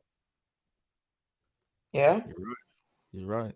And you start interjecting money and all types of other stuff, and people controlling your image, and we like, hey, you're just a vessel, right? Yeah, we need this, and I think that could be looked at on multiple levels too. Like you said, you got as it should be people that screwed you over, right? Because they were controlling a certain aspect or whatever. But then, like you said, there's other things that people out here meditating and doing all types of stuff, man. Like, hey, play this song in I reverse. think that's why a lot of people who aren't in the industry bring up like supernatural stuff, like MK Ultra, the Illuminati, all of that, because they don't get it. And so here's the problem that you run into if you're an artist and you're actually good at it enough to where for you to feel like a vessel, is the fact that if you don't control it, like Complex said, somebody else then controls you, and they have their own ulterior motives. So it is like kind of a certain soul death that you have, because now that person is channeling things through you, and you no longer get to say where you go. So here's my thing: when you're an artist and you're successful and you get to the point where you're a vessel, when you are able to control that, you get to feel like you're alive and you can thrive. You feel like you're in control. You feel self-actualized. If you don't and somebody else does it, then you feel like nothing more than a pawn. You start to feel like your life doesn't matter because you don't realize you're the vessel that's needed. You think that the person that's controlling you is the one that's like over you or whatever. You're not recognizing where the power is coming from and the power you actually have. And we get a lot of people that commit suicide, like a lot of people that take their own life, that do self-destructive things. Well, you're creating from a pure space, right? And that's going to that's always the best music. When you're creating from a pure space, that's when it sounds the best. Okay. And when it's not, what happens is that people quickly find that there's the product them, right? Because the music that you make is a product. That CD or whatever you're buying, there's a barcode or there's some sort of product identifier code to it. So that image attached to it that has your face on it, that's the product, and then there's you. And your emotions and your feelings and all these things are fluid. It depends on the day, depends on, say, the moon cycle, the sun cycle, might depend on any number of things, right?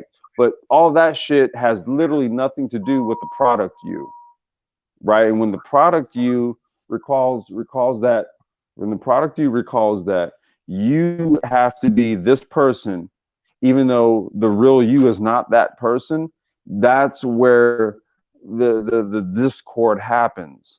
And when the discord is a bit too much, guess what people do? Off themselves. Yep. Because it's too much. It's a lot going through you, and you aren't able to live. You then become something that people put on the shelf. Yeah, that's crazy. And then what about the artists? I guess they have like the rise and fall. Like y'all remember that show? What was it? Like Where Are They Now or something like that? Yeah, Was it it was VH1 on what, like or the E no? channel, right? Hey, real quick, I gotta TV1. step out. I gotta step out. Okay. I gotta get my little one Din Din. I just Yeah. really wanted to come up here and support my guy DJ Nav because he I supported definitely me. appreciate it, big dog. Yeah, Well, man. and we Yeah, when appreciate I that got the complex. when I You had got a the lot to Sapio add. shit. Yeah, when I Yeah. got the Sapio thing popping off, man, he Yeah. came through. Was Yeah. supporting the brother. So Yeah. yeah. Right. All right, y'all. Y'all Right. have a good evening. All right, bro. Okay. You too, All right, Brody. complex. Peace, sis. Okay, DJ Nav, what were you saying? Oh man, look, I forgot again. I don't know either because I was in the chat. Because Yeah, me here's too. the thing. Queen of the South said something that, like, okay, so when I first got started doing content, I noticed, like, okay, so I've struggled with sleep my entire life. The problem Mhm. is I'll sleep, but it's not on the same Yeah, same here. um like same schedule as everybody else, as Right. normal people. Same And no here. matter what I do, certain hours I cannot be asleep. It's just never going to happen. I could be bombed out of my mind. I would Mhm. never be asleep at certain hours of the day. And I'll never be awake at certain hours of the day, right? So Mhm. Queen of the South says, I think non-creative people just don't really understand how different creative people are. They think it's Mhm. all mind control and deals with the devil, but I've known a lot of creatives. And so one Mhm. of my first live stream was what to do when you're in the life of a person that's creative. And the first topic I did was about them being up at night because it was like 3:30 in the morning and I was like pacing around my apartment. I couldn't sleep. Mhm. I was full of Ambien, right? I had a nightcap. Nothing was putting me out. And the Yeah. reason is because I had a bunch of stuff that I was writing out in order to store my business. I was writing out the mission statement, Mhm. the vision of the company, like basically what I didn't realize until the end, it was a business plan. Mm. But it was literally flowing through me. Every Yeah. time I talked to somebody, it would seem like they were telling me stuff that I could put in there. And it Right. was such an intricate detail of planning of how it came out. And it's beautiful when I look at it. Mhm. And then like people were telling me that I wasn't speaking to them. They were saying that I was talking in parables. Stuff like that happened. So that's where Mhm. I was at that point in my life. So Mhm. that's why I made that live stream, is because, like, stop calling me asking me if I'm on drugs because I'm up at 3 o'clock in the morning. Like I'm Yeah. stone cold fucking sober. Probably if I Yeah. like I couldn't do enough drugs to go to sleep. If Yeah. I had Ambien plus weed plus liquor, maybe I might would have went to sleep. But it Mhm. wasn't working. All right, so stop calling me about the drugs because stone cold sober. I would be up writing. Right. Leave me alone.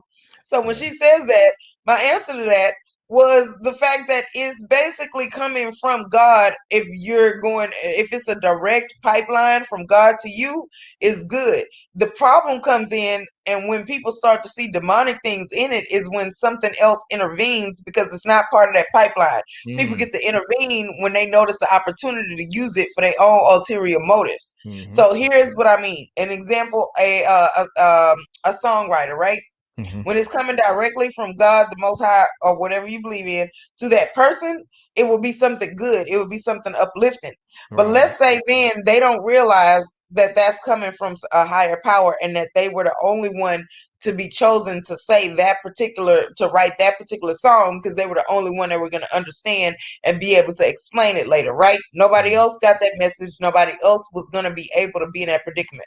Somebody outside of you sees that and be like, ooh, I can make money. Listen, you Mhm. need me to do this. And then now they start interfering. So now when you get the message from the Most High, or either you get it from your muse, this person, you got to check with them now because they're paying for studio time or something, right? Mm. Mhm. So you got to answer to them, and then they get to tell you yay or nay. Right. So then they get to pick out, and then all of a sudden, the pattern of the things that they pick out shows what's in their true heart and what's in their true nature, which is going to be evil because it's opportunistic. So that's why it looks like MK Ultra. That's why it looks like Illuminati, because Mhm. somebody else is benefiting from it and intervening. So, Mhm. like, I know I said a lot, and I'm gonna shut up. So, DJ Nav, what do you think about what I just said? No, I agree, and I've experienced that. I've had people, like I've always kind of like just been in my own lane, and like I said, I've taken advice from people, and I've sought counsel from other people more experienced than me, more knowledgeable. And then just bounce it. Hey, what do you think about this? Right. That's the other thing too. Like if you're gonna be in the industry, you can't be sensitive. Like shout out to Erica Badu talking about, I'm sensitive about my shit. That's real.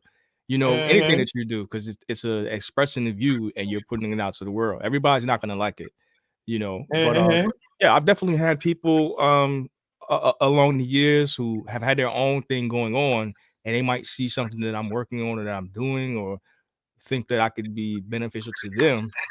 And this is important too, because you do want to network and build and cultivate relationships, but you can't just work and build with any and everybody, right? Because like you said, they may have their own objective, or you may be coming from a place of positivity and they're thinking about the dollars.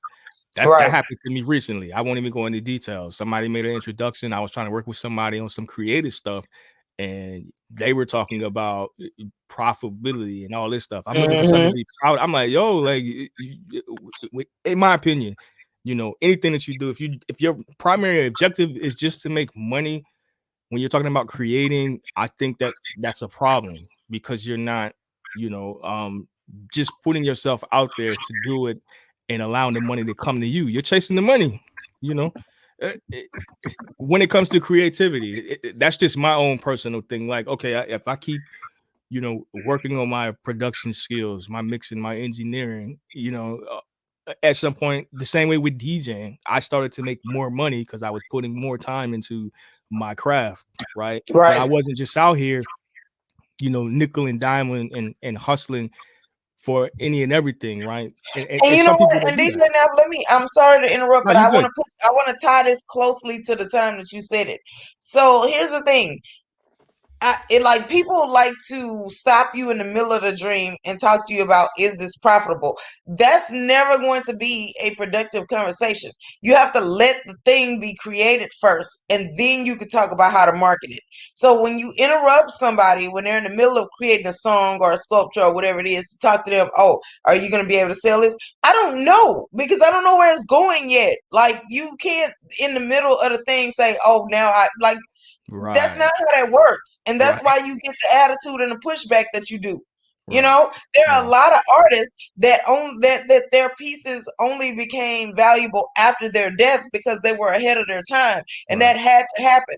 They had to be able to have the time to put that out there first, uninterrupted. Because if they did it during the time where it'd be profitable, they'd be interrupted all the time.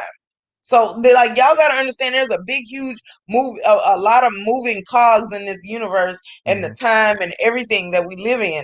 You cannot just be doing stuff all willy-nilly. Right. And that'd be the other thing too, because those same people, that don't believe in you or support you when you're going through that, as Queen said, your manifestation, things are being presented to you, and you're still trying to figure it out and mold it and shape it. And put it out there, and everybody thinks you're crazy or you're wasting your time or that's not going to work. And then as soon as it catches, or you're having a breakdown, or either that's our culture. We tell people that think outside the box, or people that are manifesting, and people who are being utilized by the Most High. We tell them that they're on drugs. We tell them they're crazy. We tell them they're wasting their time. We tell them that they're inconsiderate of people around them. We tell them a lot of negative things that keep us as a culture locked into, permanent underclass. True. And then once that one thing catches, then be them same people. Oh yeah, I knew such and such back from, we went to school together and this, that, and the other. And then while they saying how they know you, they got their hand out. Oh yeah, we know that. Yeah. So, but anyway, if you understand all of that, and this goes back kind of to like giving more advice to people that might hear this, understand that that's part of it. This is stuff that I tell my younger DJ, and things that I had to learn too. Everybody's not your friend.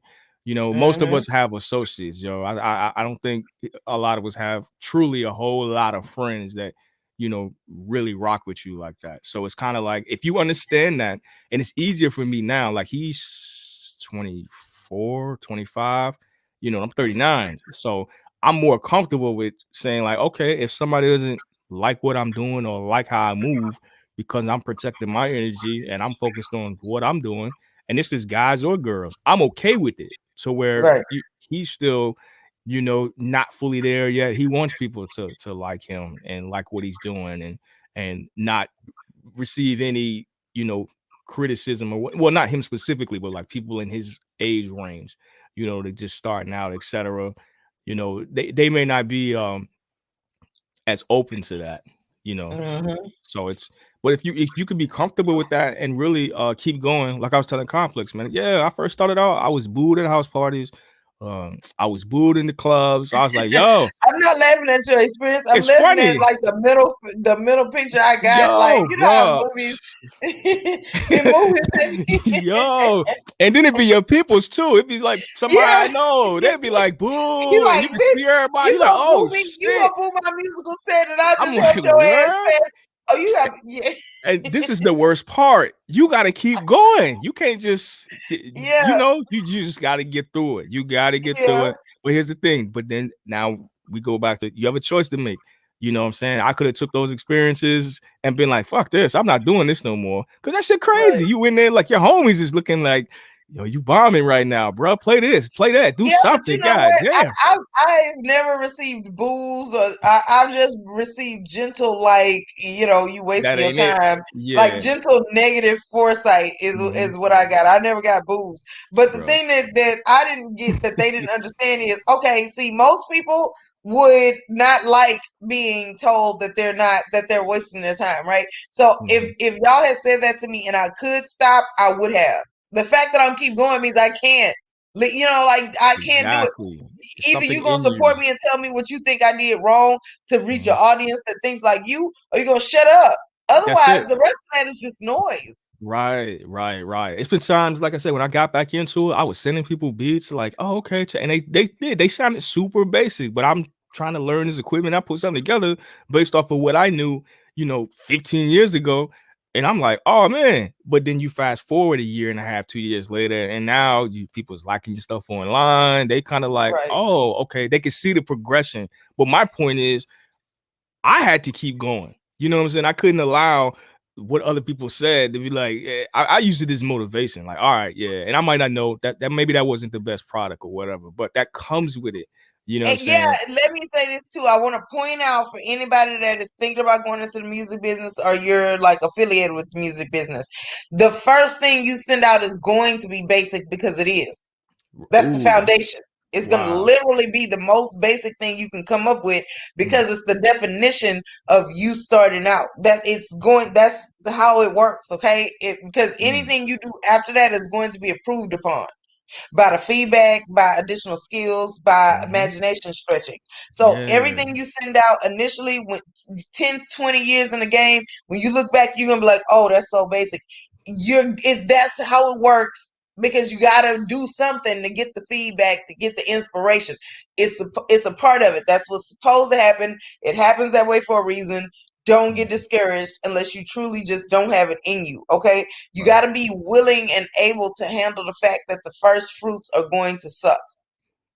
I like that. I think the biggest thing, like you said, is if it's in you. And you know, I touched on that a little bit, but because people ask me, like I said, I don't DJ full time. But music has always been something I was into, and it's something that literally I'll be, you know, in my 40s, 50s, 60s, probably 70, you know, God willing, still it would still be something I'm not saying like, okay, I'm gonna be like producing tracks, etc. You know, but it's something that I would do because it's in me. It's always been in me. It's something that I enjoy doing. Now, yes, I've made money from it, but Hmm. it's just something that I've always enjoyed doing. So like, yeah, if you're into writing or some people do photography, you know, videography is real big. Like if you approach it from that, it's just in you. It doesn't matter what people say, you know, they're going to criticize you. But if it's in you, you're going to keep doing it. You know, I know women that do hair, right? And I'm sure that Hmm. when they first started, but they kept going, they kept doing, they had to probably jack up a couple heads before, you know, people started to recognize and trust them like, oh, okay, this person knows what they're doing, you know, and then they can command a certain price or whatever. I mean, you could apply that to any skill set. If it's something that's in you and you enjoy doing it, IT, right? Yeah, all engineers aren't created equal. There's some that's all they do. You know, they write code or they're building labs or whatever, you know, but it, it's in them. So I think Yep. too many people. I think that's what kind of changed the game too, from the time when we were talking about early on in the 70s and 80s, and people were into music. Not saying that there might not have been some people that was like, okay, this is a way for us to make money, or this is a way for us to get girls or to improve our situation. But I think it went from people that actually enjoyed it and were making money off of it to now it's like, oh, I'm going to do this because it's a way to make money. Does that make sense? Yeah, it does. And I there think is a difference, and people can tell. Now, right. I'm not going to say that there aren't some people that approached it from that aspect. She's Oh, saying this people is can something. tell. Yeah, because they can. Look, people ain't stupid. They may not be able to explain it, but they can Yeah. definitely feel the difference. If you've Right. ever listened to a song from somebody, you feel like, oh, they must be fucking somebody at the record label versus somebody that actually got a good song. We know the difference, right? Yeah. So here's the thing. I'm not gonna say that there aren't people who didn't get rich and get successful by doing that, or because of some hype or whatever that they're going through. It does happen every now and then, but I don't want that to be the thought process that y'all approach with that. So DJ, now last thing before we close out, right? Because it's been 3 hours and 10 minutes. Okay. Oh wow. Um, Okay. I didn't mean to keep you this long, but No, okay. that's So have cool. you heard? Apparently, the chick that was on Dr. Phil, the little 13-year-old girl, Bad Baby is what she calls herself. Bad Barbie.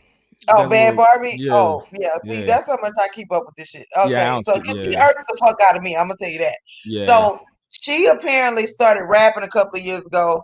And I have not heard any of her music. I don't get it. But apparently she started OnlyFans and now she's a millionaire. And why? Because of the trumped up hype and everybody watching her from her Dr. Phil episode cussing out her mama. Now here's the thing: the sacrifice she gave, getting her ass whooped a couple of times in the middle of the street because because people call her outside. Like her whole thing was catch me outside. So a couple of people call her ass outside. I saw some of them videos. They was to her house and everything. Yes, so people was dog walking her little disrespectful ass. So that was her sacrifice. She took them ass whippings, she healed up, and then somebody put her in the studio because they felt sorry for her, and then they gave her some buzz. She got some money, took care of her mama that she was disrespected, and then now she's on OnlyFans, and people want to see what she's doing on there. So now she got $1 million. So you got a couple of ass whippings, and now you into $1 million. So like I'm not gonna say that there's not a potential for you to get like a quick buck, but that's $1 million that may come and go versus Jay-Z's 40 billion. Well, that's just way different. That was just off of OnlyFans. So to be fair, I've heard a couple of her songs. She's not bad, to be honest. Now I wouldn't support her. Like I'm registered, with DJ pools and all of that. So you pay a subscription to get, radio ready tracks, instrumentals, outro, stuff that you need if you're performing, in clubs or radio or mobile, whatever it is. You know what I'm saying? You get access to tracks that aren't available to the public, and then you could play them without worrying about copyright type stuff. But some of her stuff it's been like a couple years now. But yeah, she had a couple of tracks with some artists bigger than her, and it was like, okay, this little stupid ass girl sound all right on these, but but you still got that feeling. Like you even just said it came out. You was like, this stupid ass nigga. Like because that's how she sound. But I'm looking at her ability to like ride a beat. I'm looking at it from a production, and I don't know, maybe they did something in the studio, but I be listening to some of these dudes and was like, man, at least she's like on beat. Yeah, she got like a little cadence. You said, look, them ass whoopings got her right. right. Yeah, maybe somebody knocked her ass into some rhythm. Who knows? She was spitting, but yeah, she's still a little right. I ain't got no love for the ratchet joint, especially her. Like that whole gimmick, and I don't know why people support that. Like, I don't do nothing with OnlyFans. I know people personally that be like, yeah, you should check out my OnlyFans. I'm like, for what? You know what I mean? Yeah, I refuse. I'm sorry. Let a couple more people get on that. It ain't sex oriented. Then I'll deal with because right now I know it's not what it was intended for. I know that's not all that's on there. But what I do know is that that's the reputation it got. So if y'all want my subscription money, y'all need to change your reputation. I refuse. I'm holding out. Classified as sex workers, yo. Exactly. Yeah. See, no, I'm not gonna do it. Let's just call it what it is. But anyway, Yeah, I know you're trying to shut it down. I definitely appreciate you reaching out and letting your boy come in and chop it up a little bit. Hopefully you'll have me back. Play more things. I'm sure we can No, talk about. you are definitely welcome to come back if you have any Yeah. other ideas. I'm Oh, just for sure. glad that you accepted the invitation and that Yeah, you were available and willing. yeah. I Because was this is scrambling. a great stream, in my opinion. I Yeah, never really get to talk about the in and out of creativity and music. yeah, So I was just like, I didn't even notice it had been 3 hours and now 15 minutes. I had no right, idea. I right. looked at the clock. I was like, oh shit, we got to get Yeah. out of here. Okay. Okay. Well, yeah, So I ain't got okay, no. well, any last thoughts? Any parting words for the people? Yeah, just for the creatives, find something you're passionate about and just do it. You know, surround yourself with other creative people and people that'll support you. And keep it honest too, because like the whole yes man flunky thing is not a good look either. Like Hmm. you want to be around people that are um like-minded. Like I didn't realize that you were a creative like that, and then it's a few people in the chat. Like that's dope, but that's why we're here, right? We bounce ideas off each other. We've already talked Right. about people that we talk to on and offline about different things, so I'm definitely here for that. Like I said, y'all definitely could check out my YouTube page. I don't produce any content now. I have produced podcasts and internet radio show for years, so I have Hmm. experience in it. Hence the whole studio setup and all of that. But yeah, primarily, anybody, if you're into writing or singing, or you want to collab on something, or you got a YouTube channel and maybe you want to work on an instrumental or something, so I'm definitely open to that. Yeah, we just chop Do it me up. a favor.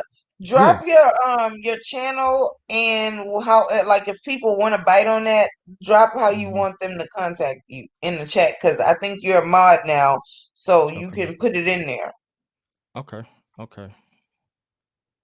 Yeah, Queen, and yeah, Complex is the Catch Me Outside girl. Like, see, here's why I will never support her is because she's emulating what she thinks black culture is. Exactly.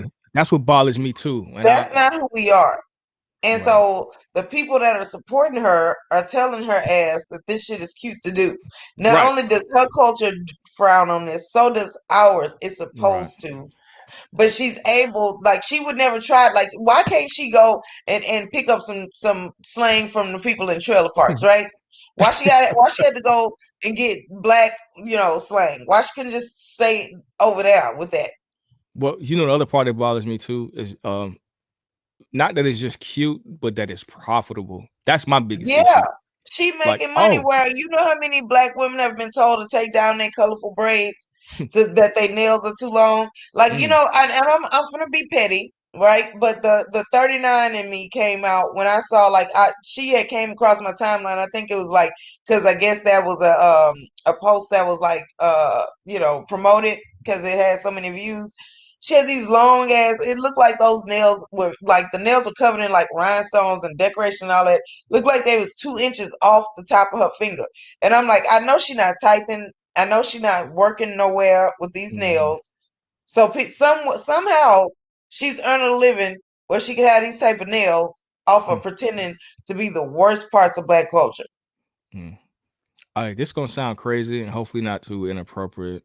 And this is as I'm trying to find this code here. But the biggest thing I always see ladies with these nails is I bet you she don't wipe good. How she really get in That there ain't good inappropriate. That's with them appropriate goddamn AF. nails long like that? I know you didn't. It's some residue still. Just oh yeah. Yeah, because either you ain't getting all to the places that you need to get, or either you got there and you took a present with you under your nails. That shit is gross. It's gross as hell.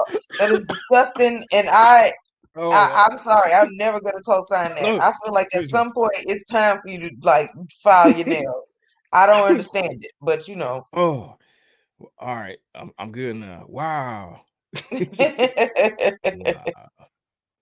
But Yeah. I do appreciate you coming through because this has been a fun stream for me because Mhm. and if we can do more streams like this, like if you want to do anything else that has Yeah, to of do course. like with music or creativity, Mhm. just you got my email now. Oh yeah. Just let me know. Absolutely. I appreciate it. Shout out to the chat. Complex, appreciate you, brother. You know. Right. Well, I want to thank everybody who shared the stream. I want to thank everybody that came in, commented. I want to thank DJ Nav and also Complex Design for popping up, adding a little bit more to the conversation as well. I want to thank everybody that watched the replays. And bye, everybody. Have a All right, good peace. Saturday night.